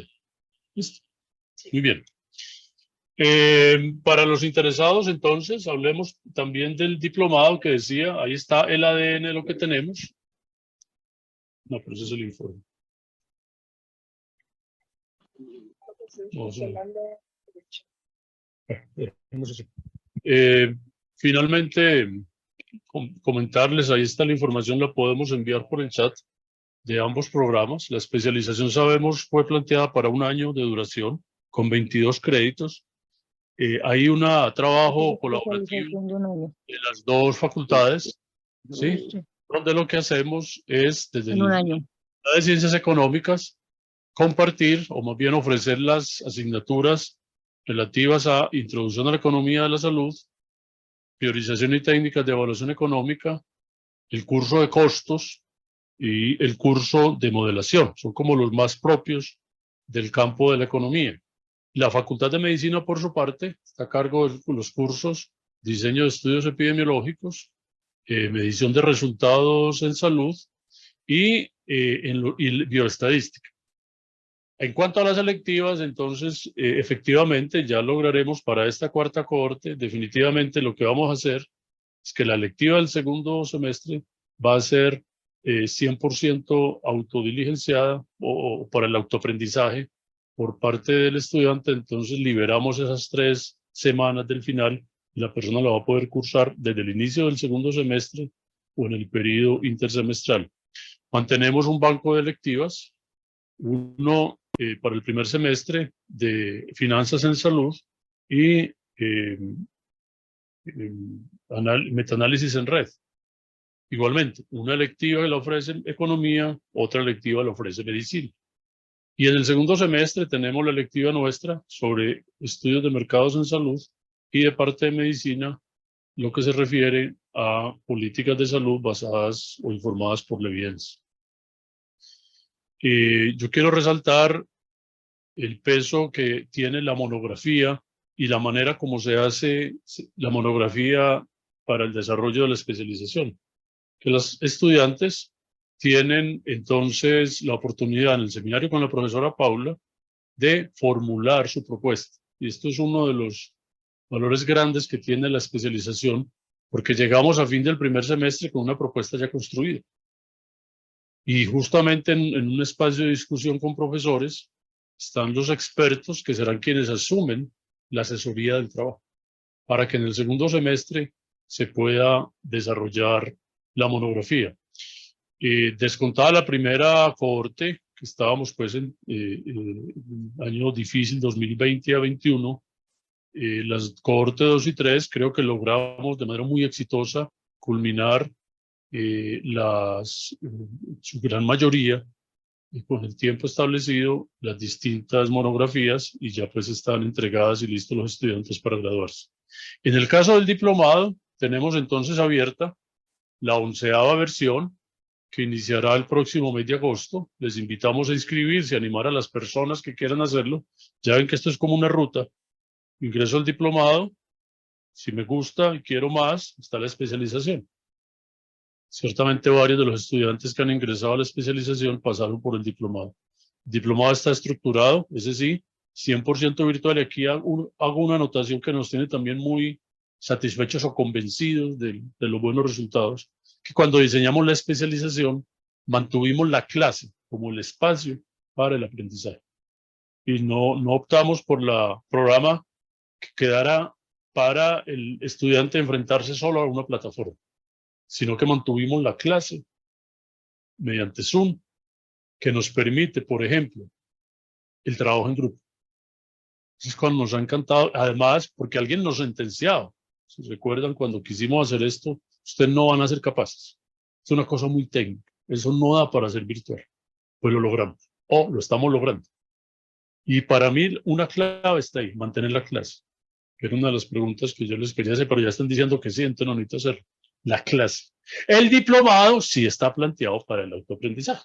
El diplomado tiene diseñado 160 horas con 6 módulos y el estudiante entonces se enfrenta a la plataforma, tiene unas actividades, unos recursos, una autoevaluación, y lo que hacemos es que a lo largo del semestre tenemos unos 10 encuentros, los días sábados de 10 a 12, con los distintos tutores para resolver inquietudes.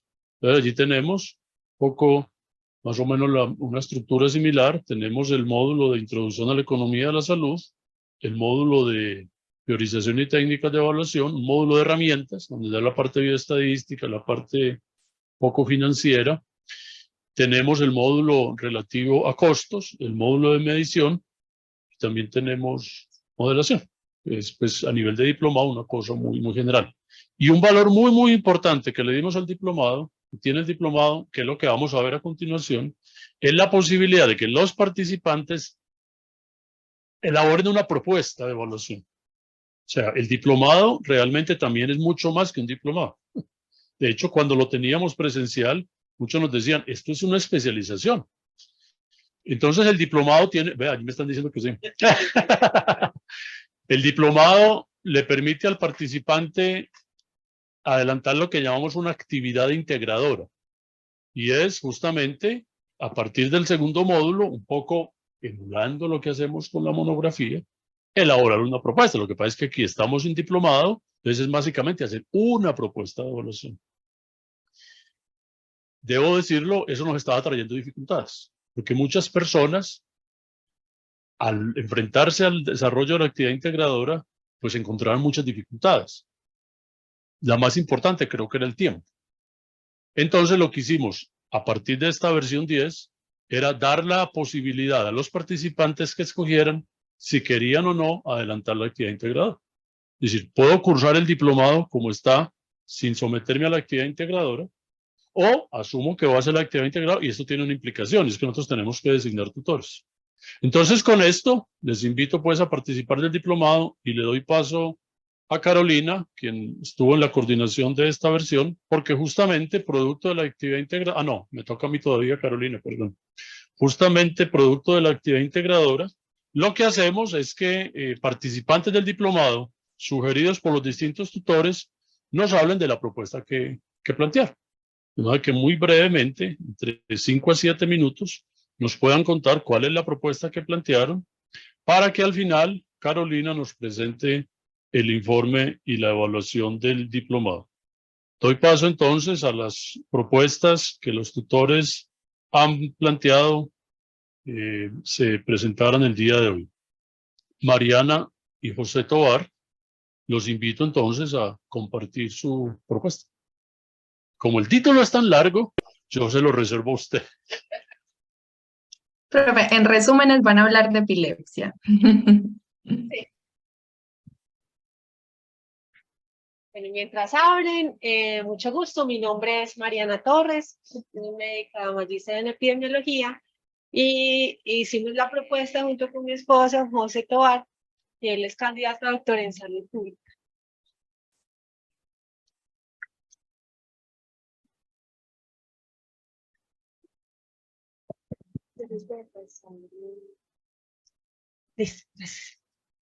Bueno, la propuesta se titula Costo-utilidad de la cirugía de epilepsia comparada con el manejo farmacológico convencional con antiepilépticos en pacientes adultos con epilepsia refractaria desde una perspectiva del sistema de salud y un horizonte temporal a 20 años. ¿Cómo me pasa? Perdón.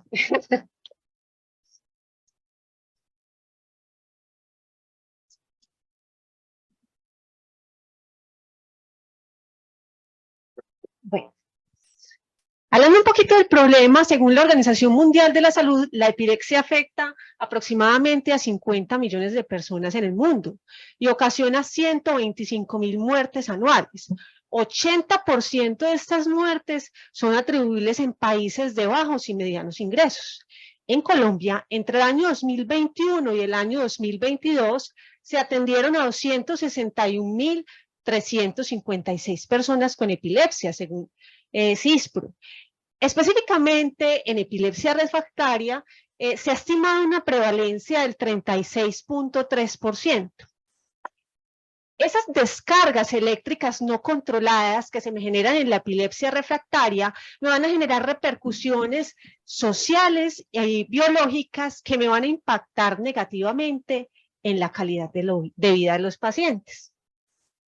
La cirugía de epilepsia es una alternativa de tratamiento para resecar adecuadamente ese foco epileptogénico en pacientes seleccionados, y los estudios han demostrado una eficacia entre el 60 y el 80% para el control de las crisis convulsivas. Un poco del ámbito económico, se dice que el costo promedio de la enfermedad por epilepsia refractaria es mucho mayor comparadas con los pacientes que no tengan refractariedad al tratamiento, que los costos directos de los pacientes con epilepsia refractaria son 2.1 a 10.6 veces mayores comparados a los pacientes que no tienen refractariedad al tratamiento, y que el 50% de estos costos se atribuyen principalmente a los medicamentos antiepilépticos. Pero también tenemos antecedentes de estudios que se han realizado de costo-utilidad en Estados Unidos, encontrando que la cirugía de epilepsia resulta ser más costo útil en términos de AVAC a los 3 y 4 años del posoperatorio. Entonces, basados en esto, tenemos como objetivo, propusimos, fue evaluar la costo-utilidad de la cirugía de epilepsia comparada con el manejo farmacológico convencional con anticonvulsivantes en pacientes adultos con diagnóstico de epilepsia refractaria desde una perspectiva del sistema de salud y a un horizonte temporal de 20 años. Nuestra pregunta de investigación es cuál es la costo-utilidad de la cirugía de epilepsia comparada con el manejo farmacológico con anticonvulsivantes en adultos con epilepsia refractaria desde la perspectiva del sistema de salud a 20 años. Entonces, ya lo he mencionado, el horizonte temporal es a 20 años, la perspectiva es el sistema de salud, y dentro de esos componentes básicos de la evaluación vamos a aplicar, o se propuso aplicar, una tasa de descuento del 3.5% tanto a los costos como a los beneficios en salud. Las fuentes de costos, principalmente se propone medir costos sanitarios directos. Los propios de la cirugía de epilepsia son relacionados con el procedimiento, con la hospitalización por el procedimiento, por los insumos durante la estancia hospitalaria, pero hay costos que se comparten entre la cirugía de epilepsia y la terapia farmacológica convencional, que aunque sean costos en común, decidimos o proponemos estimarlos porque la frecuencia de uso difiere entre la una y la otra, y son los costos relacionados con las ayudas diagnósticas, con los medicamentos, con las consultas y con la atención hospitalaria a causa de epilepsia. Las fuentes de identificación y medición son historias clínicas, RIPS y facturas emitidas, y las fuentes de valoración, SOAT, manuales de suficiencia de UPC y SISMED para el caso de los medicamentos. Dentro de las fuentes de efectividad, para las fuentes de probabilidad de transición, pues decimos pues que esas fuentes son desde ensayos clínicos aleatorios, metaanálisis y revisiones sistemáticas, incluyendo pacientes mayores de 18 años que tengan cirugía de epilepsia fase 1, fase 2, cirugía resectiva, y que el comparador sea cualquier tipo de anticonvulsivante. Y se excluyen aquellos estudios que involucren lesionectomías o implantes con neuroestimuladores. La búsqueda va a ser en las principales fuentes pues, de datos médicos, y pues esas es como las palabras claves que se proponen para la búsqueda. Esta es la propuesta del modelo de decisión, partiendo de un punto de decisión de pacientes adultos con epilepsia refractaria que son valorados en el staff de epilepsia. De aquí parten dos ramas: los pacientes que continúan con un manejo farmacológico convencional con antiepilépticos, y los pacientes que se someten a cirugía de epilepsia, ya sea fase 1 o fase 2. A partir de esto, entonces, inicialmente proponemos un árbol de decisiones para evaluar la seguridad de la cirugía de epilepsia en aquellos pacientes que presentan complicaciones, en aquellos pacientes que sin complicaciones. Y posteriormente proponemos un modelo de Markov anidado, el cual tiene 4 estados. Los pacientes pueden estar en un estado que están libres de convulsiones con antiepilépticos, un estado en el cual persisten las convulsiones, un estado en el cual, este no debe, pero está acá, un estado en el cual tienen libertad de convulsiones sin antipilépticos y un estado absorbente que es la muerte. Estimamos que la duración de los ciclos sea de 1 año y que el número de ciclos los calcularemos con base al estado absorbente y la expectativa de vida de los pacientes con epilepsia. 2 minutos.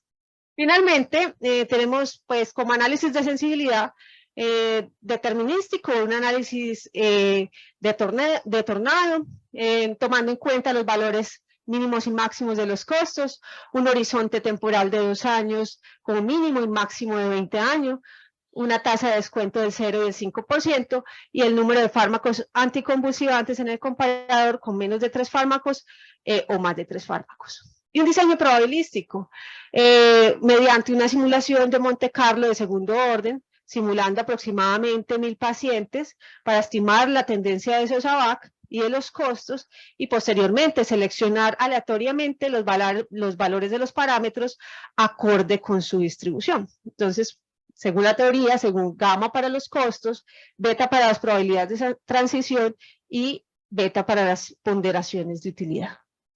Estas pues son todas las referencias y muchas gracias. La profe Paola. Ay, perdón. Bueno, si acaso alguien tiene alguna pregunta o comentario para participar. Las puede responder yo, José, ¿no? Pero deja que responda las preguntas. Bueno, yo quiero en este caso aprovechar que es algo que permite el diplomado. Hemos tenido varios casos, es el de José, un estudiante de doctorado, pero también de maestría, que dado el trabajo que está adelantando, como parte de su formación, puede cursar el diplomado y este le vale como un curso electivo. Lo hemos logrado con varios estudiantes, incluso de otras universidades. Vamos a escuchar la propuesta elaborada por el equipo de Uruguay, Agustín Alvear, Analía Vieira, Dayana Rosa y Sebastián Sargala. Yo quiero aprovechar antes de darle la palabra para resaltar parte de lo que hemos logrado también y que, insisto, es un reto muy grande para nosotros. En Uruguay pues se está conformando un equipo para dar forma a la Agencia de Evaluación de Tecnologías en Salud y logramos entonces dar paso para que estas 4 personas del equipo pudieran acompañarnos y hacer ahora su propuesta. Les agradezco entonces su comentario. Aprovechar, acá los veo muy bien, muy juiciosos. Si valió la pena esta experiencia y saludarles igualmente a nuestra colega, se me fue el nombre. Ahorita me recuerdo el nombre, me disculpan y les doy paso para que presenten la propuesta. Hola, buenas. Voy a compartir. ¿O puedo? Bien. Sí, sí, dale. Ahí.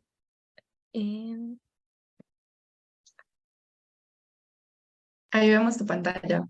Bien, y la presentación es acá. Bien. Perfecto. Bueno, arrancamos.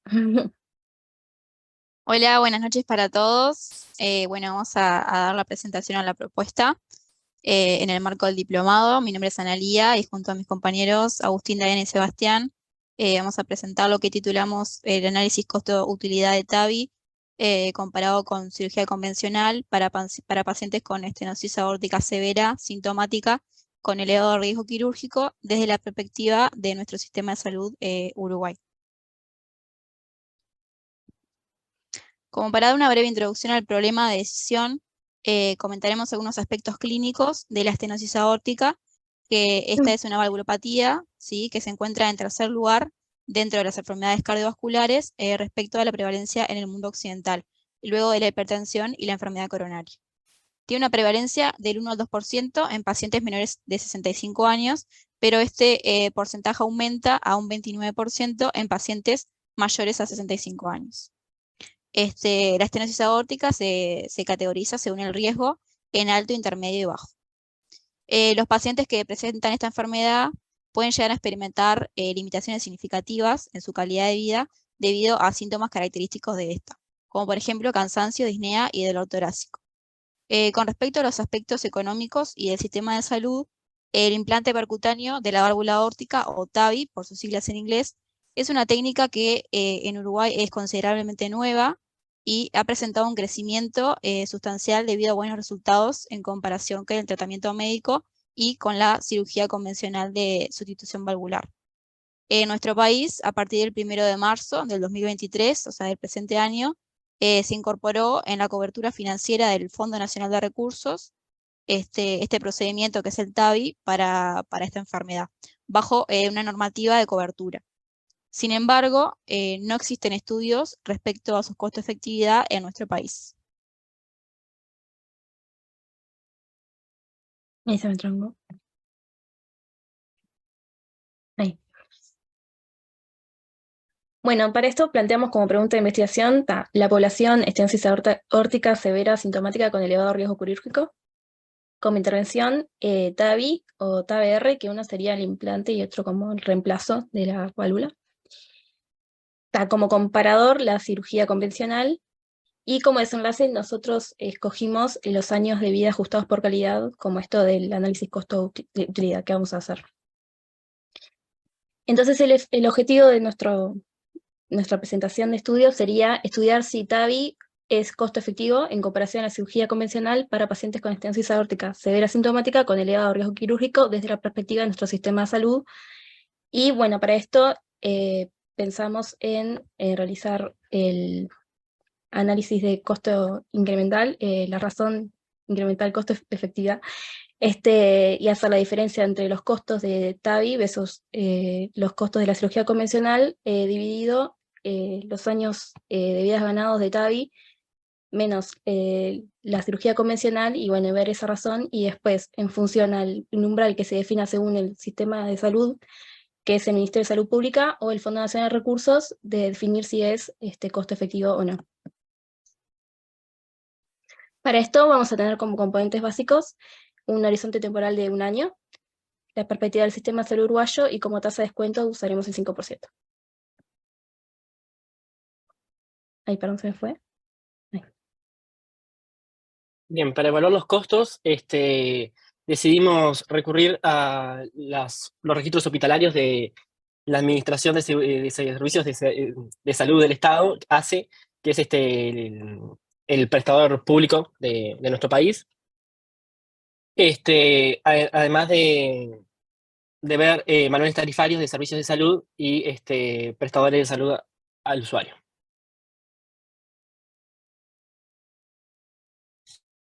Bien, y como fuente para evaluar la efectividad, se extraerá las probabilidades de transición de la literatura previamente publicada, como ensayos clínicos, metaanálisis, revisiones sistemáticas y datos observacionales, y las historias clínicas. Bueno, teniendo en cuenta toda la bibliografía consultada, y luego de discusión con el equipo, diseñamos este modelo que, a pesar de ser un modelo a priori simple, representa de muy buena manera el contexto asociado a la intervención y a la patología en cuestión.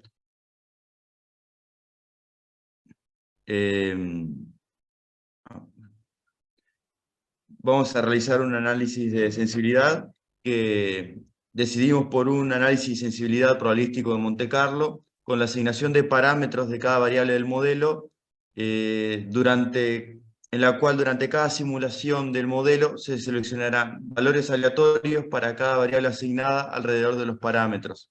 Y la cantidad de ejecuciones de simulación realizadas será de 1000, y se utilizará los pares de costo y utilidad para estimar un intervalo de confianza al 95% alrededor de los resultados.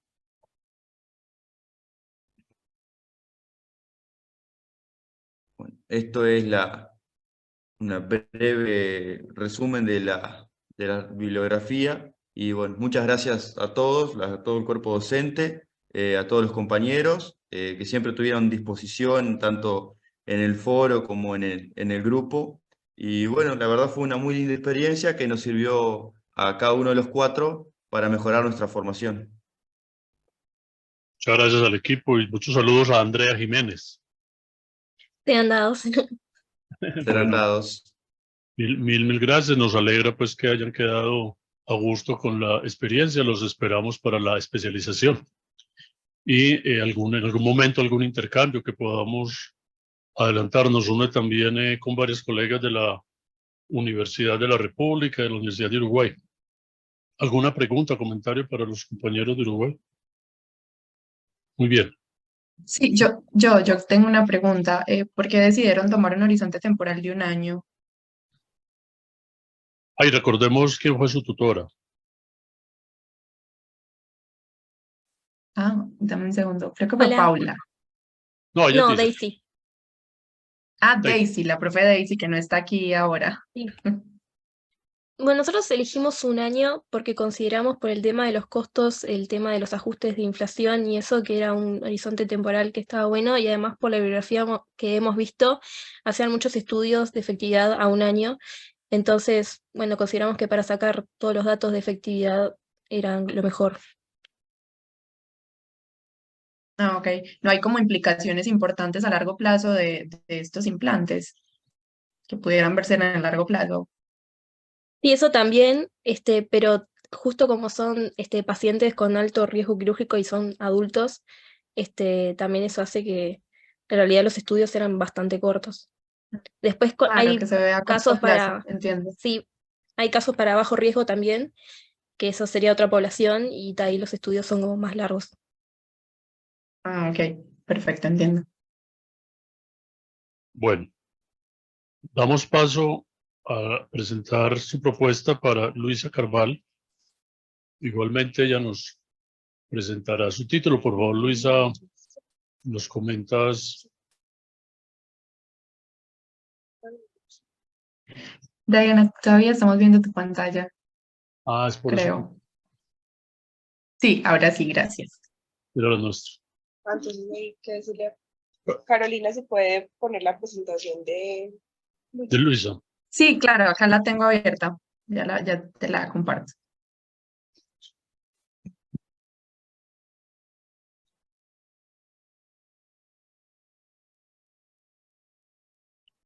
Ahí la están viendo, ¿cierto?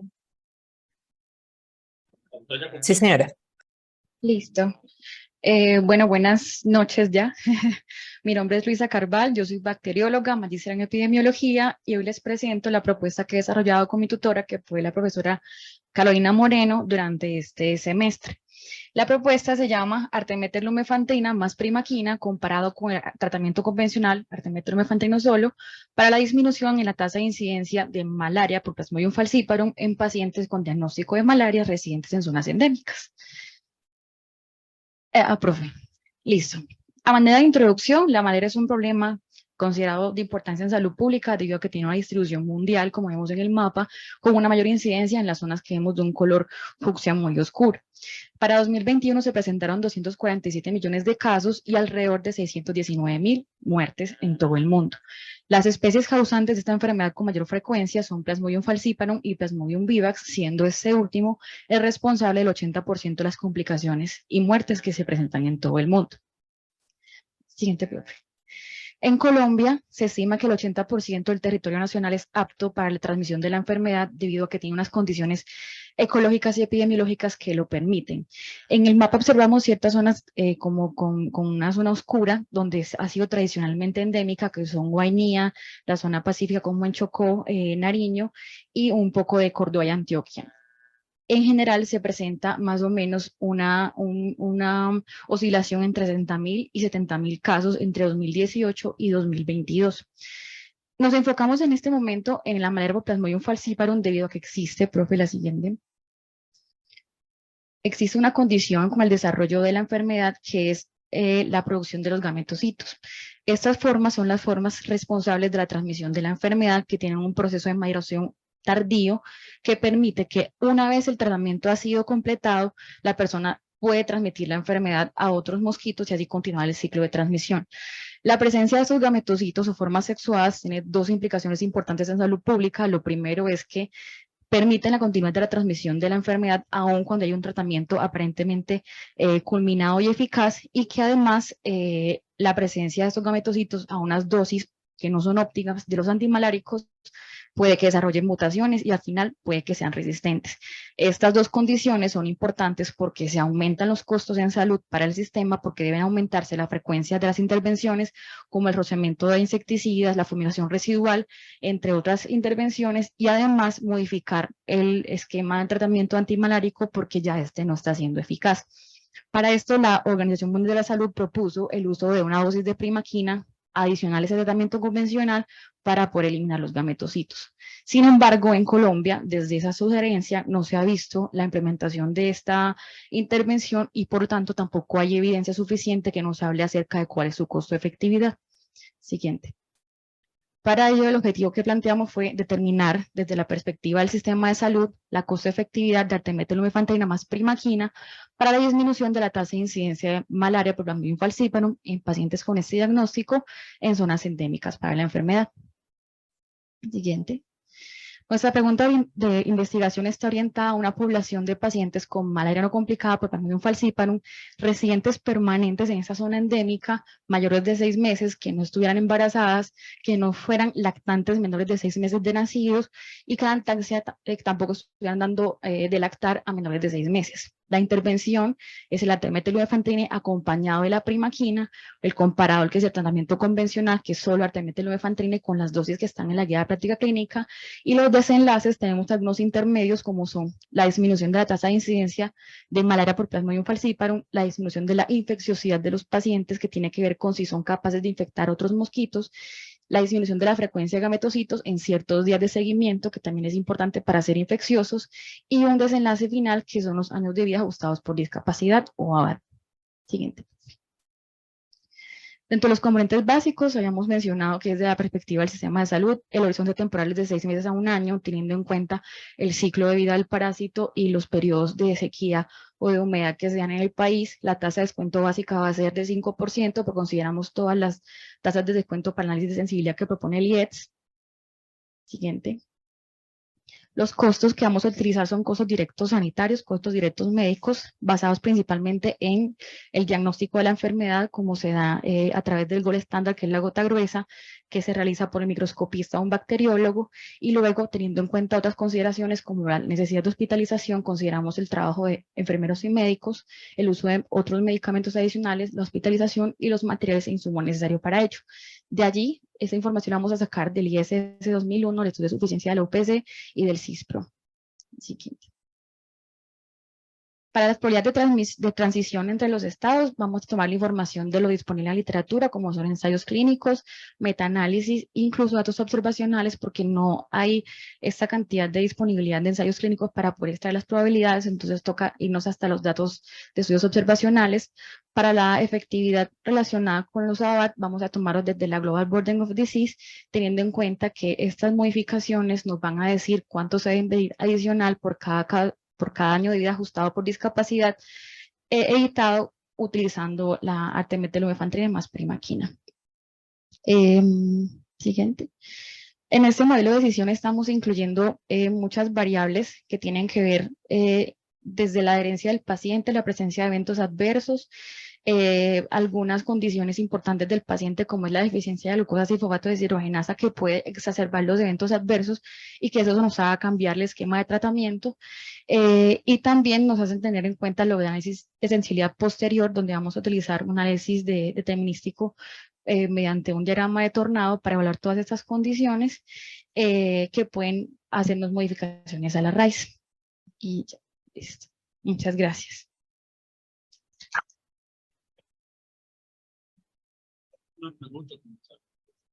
Para Luisa, solo una curiosidad. ¿Tú venías fijo con la idea de malaria? Porque casualmente la había escuchado a Carolina de tiempo atrás inquieta con el tema de la malaria. Muy bien. Muchas gracias. Sí. ¿Sí? Bueno, terminamos estas presentaciones con Gina Gómez.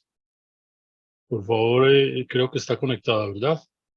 Sí, sí, señor. Sí, Buenas tardes a está. todos. Noches, Gina, te presentas, por favor, y adelante con la presentación. Claro que sí. Permítame comparto pantalla.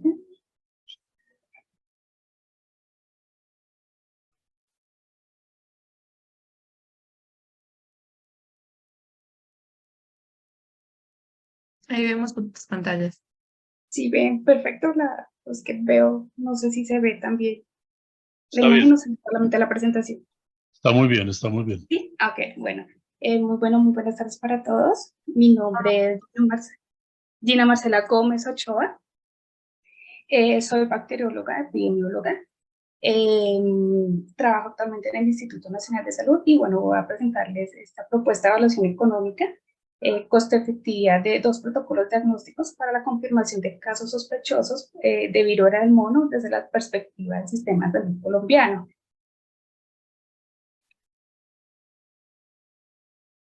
No, anda. Ok. Bueno, la viruela del mono, pues me llamó la atención mucho hace poco. Es una zoonosis que es endémica en África Occidental y en África Central. Es una enfermedad que hace poco pues tomó mayor relevancia, puesto que se empezaron a presentar brotes en diferentes partes del mundo, por lo que la Organización Mundial de la Salud la consideró una enfermedad emergente de interés internacional en salud pública.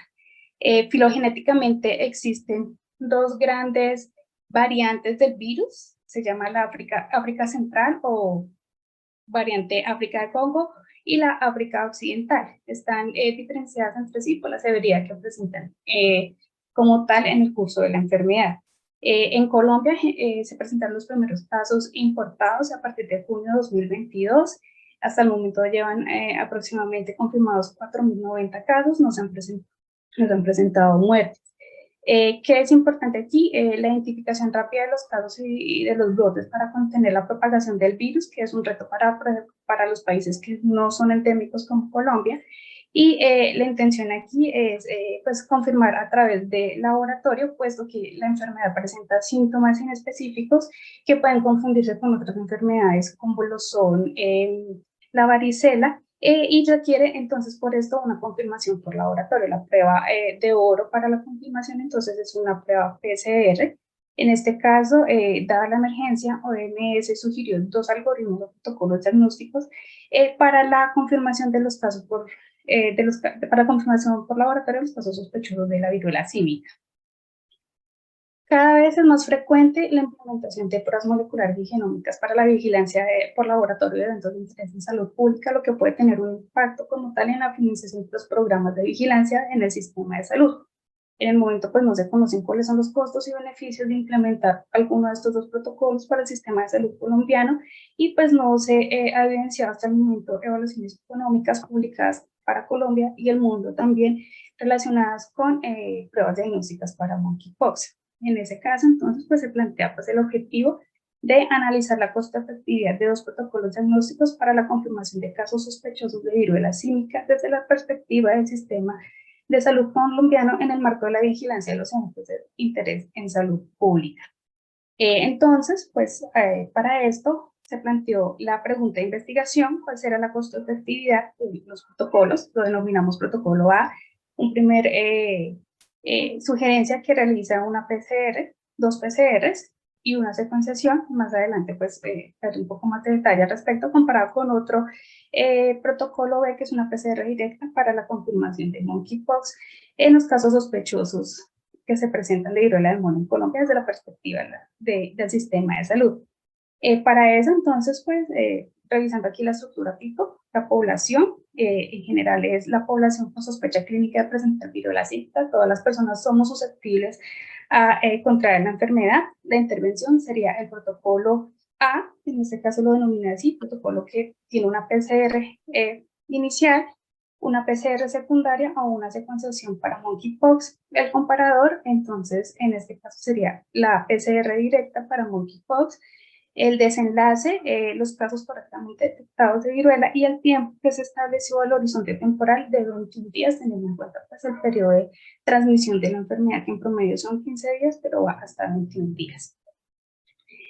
Para la identificación y valoración de los costos tenemos cada uno de estos ítems: recursos humanos, infraestructura, equipos de infraestructura, insumos de laboratorio, para lo cual pues se realizarían entrevistas a expertos en virología del Instituto Nacional de Salud, pues porque son la Red Nacional de Laboratorios a nivel Colombia, a la red ampliada de diagnóstico de viruela símica, que son laboratorios autorizados específicamente por el Instituto Nacional de Salud, RIPS también.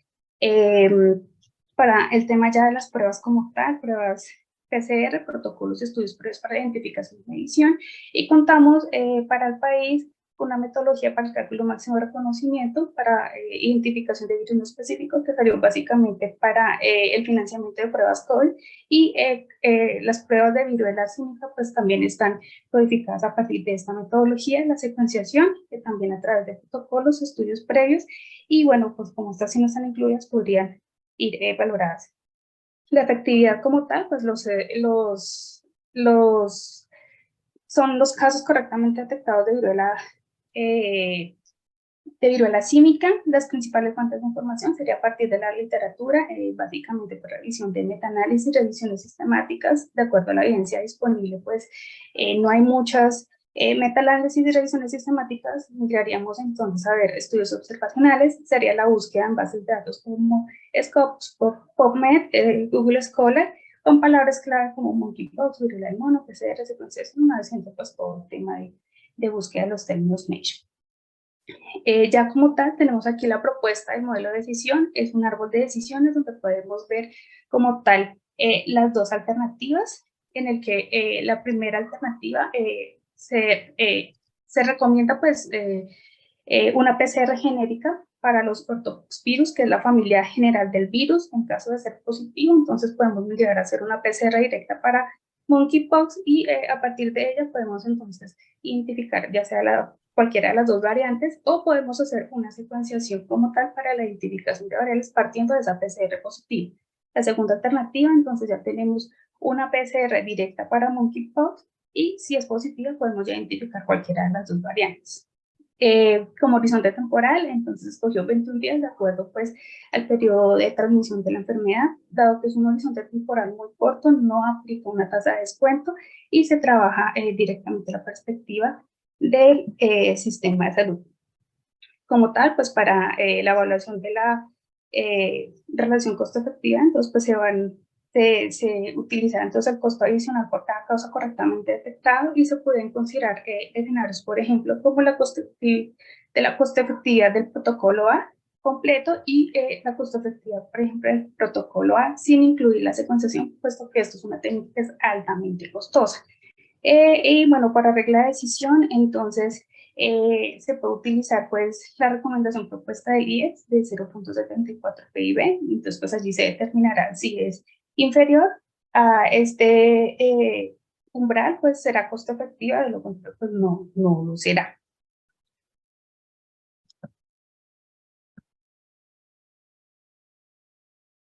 Como tal, pues entonces el análisis de sensibilidad, pues existe bastante incertidumbre tanto en la población como en el cálculo de los costos y la efectividad.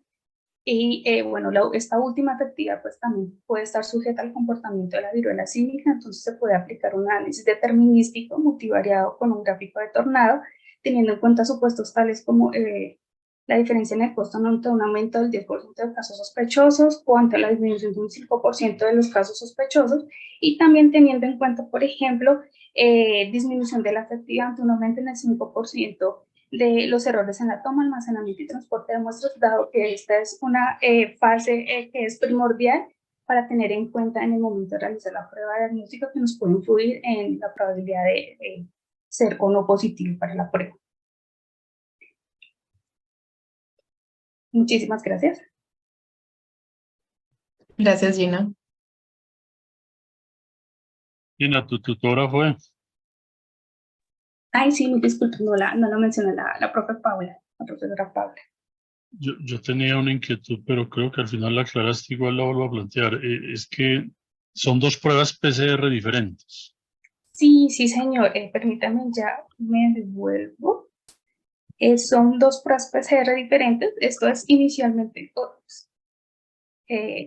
Acá.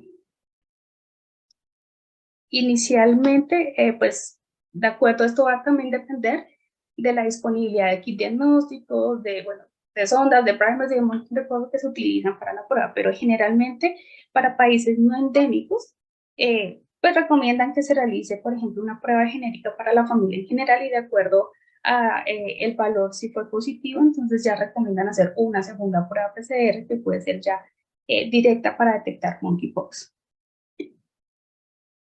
Bien, Gina, muchas gracias. Pues vean ustedes que el nivel de estas propuestas se aproxima a lo que es el resultado del seminario de monografía. No tiene pues todo el rigor que nos van a pedir el seminario y el asesor, pero definitivamente está en un punto muy bien elaborado. Y ese es pues una de las satisfacciones nuestras, igualmente el compromiso, este valor académico que adquiere el diplomado.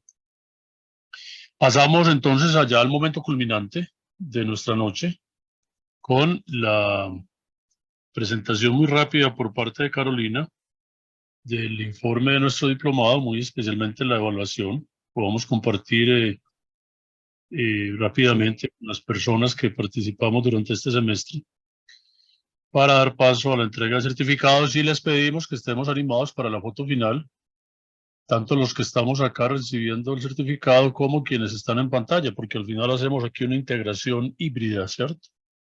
Entonces, mucho entusiasmo, allá se preparan. Si alguien está en pijamado, le tocó cambiarse de nuevo.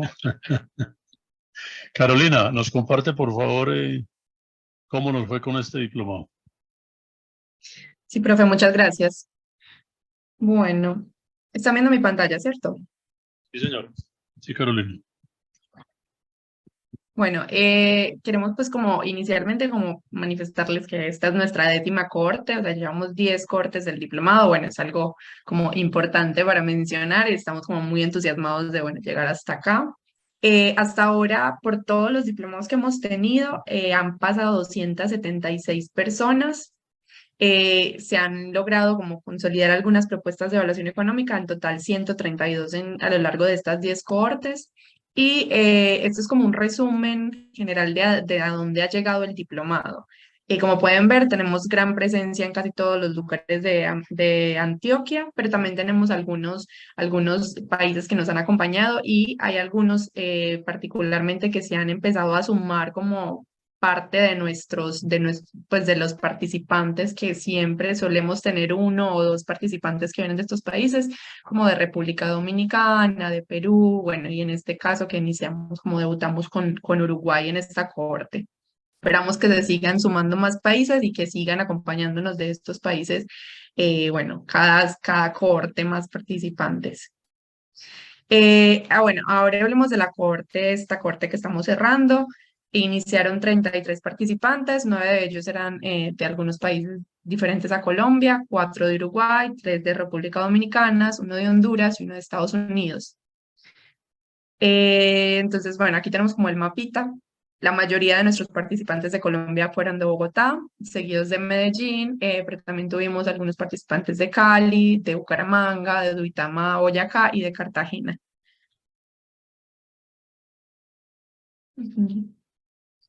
El perfil profesional de nuestros participantes en esta cohorte, bueno, fueron principalmente de las ciencias de la salud, el 57%. Dentro de las ciencias de la salud hablamos de los que están en medicina y enfermería.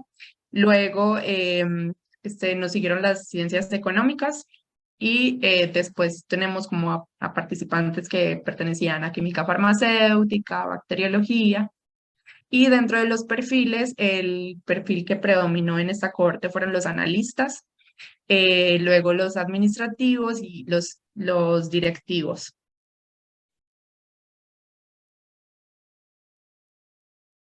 Bueno, nosotros hicimos como, les estuvimos compartiendo como una encuesta de valoración. Nosotros cada semestre tratamos de hacer siempre esta encuesta. Bueno, siempre hacemos esta encuesta como para ver oportunidades de mejora, ver en qué quizás estamos fallando, en que hay cosas que debemos siempre mantener porque funcionan y en general hay una buena respuesta ante ello. Entonces, nosotros estuvimos como insistiéndoles mucho, yo les estuve insistiendo mucho por esta encuesta y entonces aquí les presentamos unos resultados preliminares como de esto.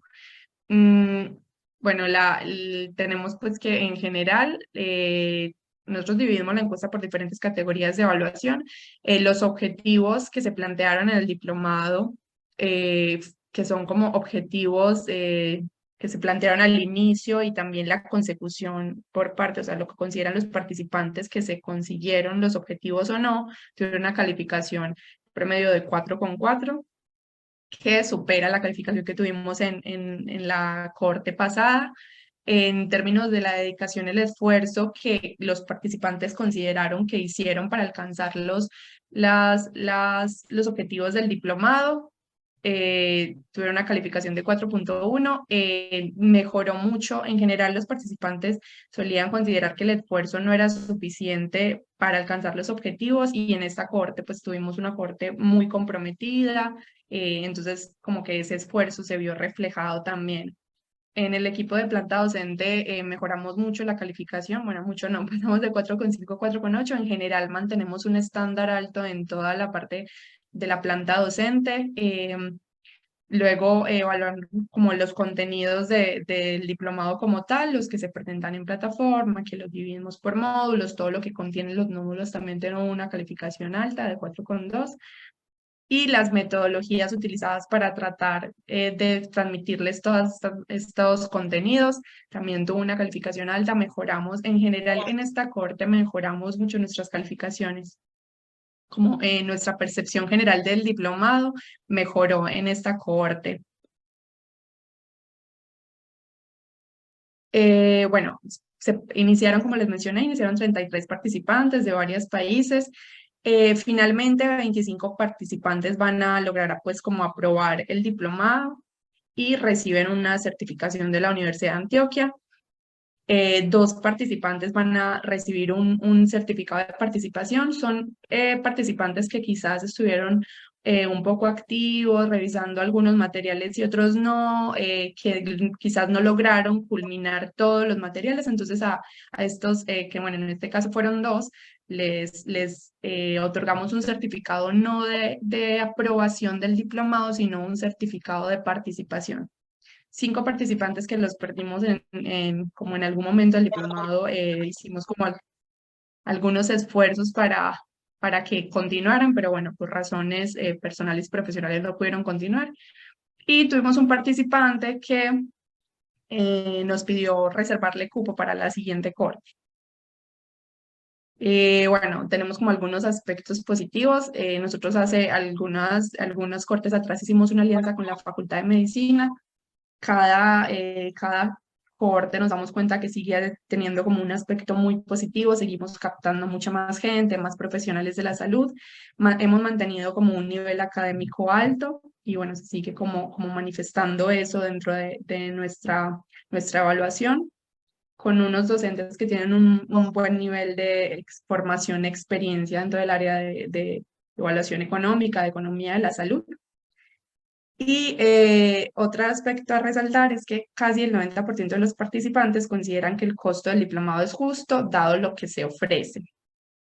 En este caso, como mencionó el profe hace rato, la actividad integradora brinda esta oportunidad de plantear y desarrollar mejor todos los conceptos de evaluación económica. En este caso se elaboraron 5, iniciaron 8 equipos como para realizar para realizar propuestas de evaluación económica, pero bueno, finalmente lograron culminar 5 equipos, que fueron 4 de las que se presentaron hoy y 1 de un equipo que no pudo asistir. Y bueno, en general los canales de comunicación establecidos fueron utilizados por los participantes, más particularmente el grupo de WhatsApp. Hemos notado que tiene como mucha interacción y suelen como tener mucha comunicación mediante este medio de comunicación. Bueno, algunos aspectos a mejorar. Algo que nos comentaron mucho fue que deberían complementarse los contenidos cursados del diplomado, como poner más ejemplos aplicados como tal a los temas. Entonces nos pidieron como tratar de emplear más ejemplos, algunos incluso como tratar de ampliar un poco material de lectura complementaria. Entonces, como para que se logre asentar un poco más los temas.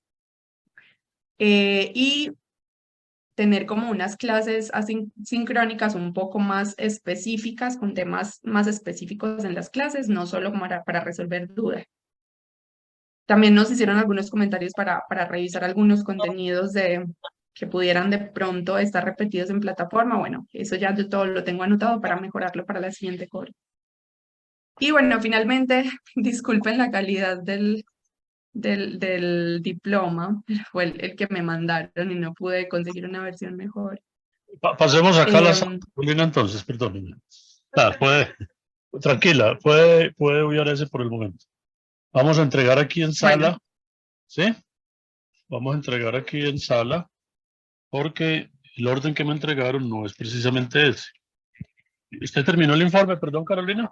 ¿Sí? Sí, profe, adelante. Bueno, entonces llegamos pues al momento culminante para hacer la entrega de los certificados. Acá dice Universidad de Antioquia. Certifica que Alejandra Fernández Cardona, identificada con el documento tal y tal, aprobó el Diplomado Virtual Evaluación Económica en Salud Cohorte 10º, realizado entre el 13 de febrero al 16 de julio de 2023, con una intensidad de 160 horas. Luego de cumplir con las actividades programadas y reunir los demás requisitos que exigen las normas universitarias, se firma en Medellín, Colombia, el 16 de julio de 2023, firma Carlos Alberto Palacio Acosta, decano de la Facultad de Medicina, Jair Alberto Osorio Agudelo, decano de la Facultad de Ciencias Económicas. Alejandra puede pasar, le entrega a la profesora Paula Acosta. Paula Castro. Por allá, por allá. Ah, una foto. Aquí, Para que la vean. Acá tiene un sobrecito, la ñapa. Muchas gracias. Muy bien. Entonces, a continuación, solamente llamamos a las personas. José Fernando Tovar, Valle.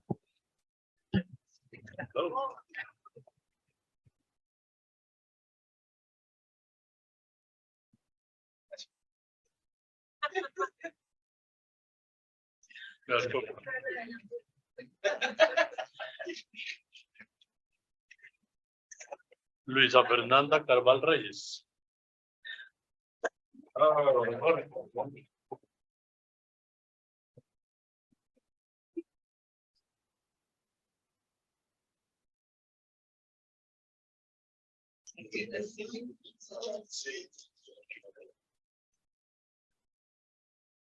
Mariana Torres Bustamante.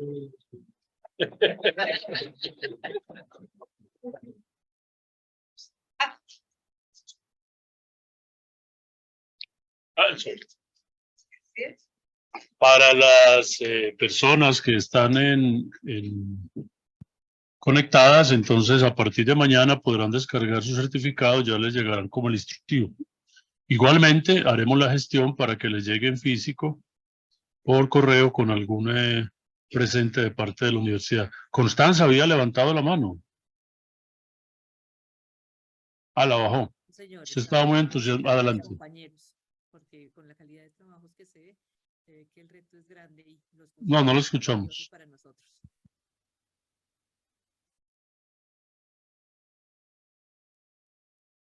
Escuchamos, pero muy bajito. Yo vi que ella... A los compañeros, Adelante. dándoles su aplausito y que gracias por las recomendaciones que son muy valiosas para los que arrancamos el proceso en este semestre. Bueno, muchas gracias, Constanza. Me alegra escuchar eso y bueno, ya sabe claramente qué atenerse. Usted escribió en el chat. Muy pronto le va a tocar debutar, no se preocupe que le va a ir muy bien. Bueno, si es el momento entonces, si alguien que termina el diplomado quiere hacer algún comentario sobre lo bueno, lo malo y lo feo que hemos tenido, pueden hacer.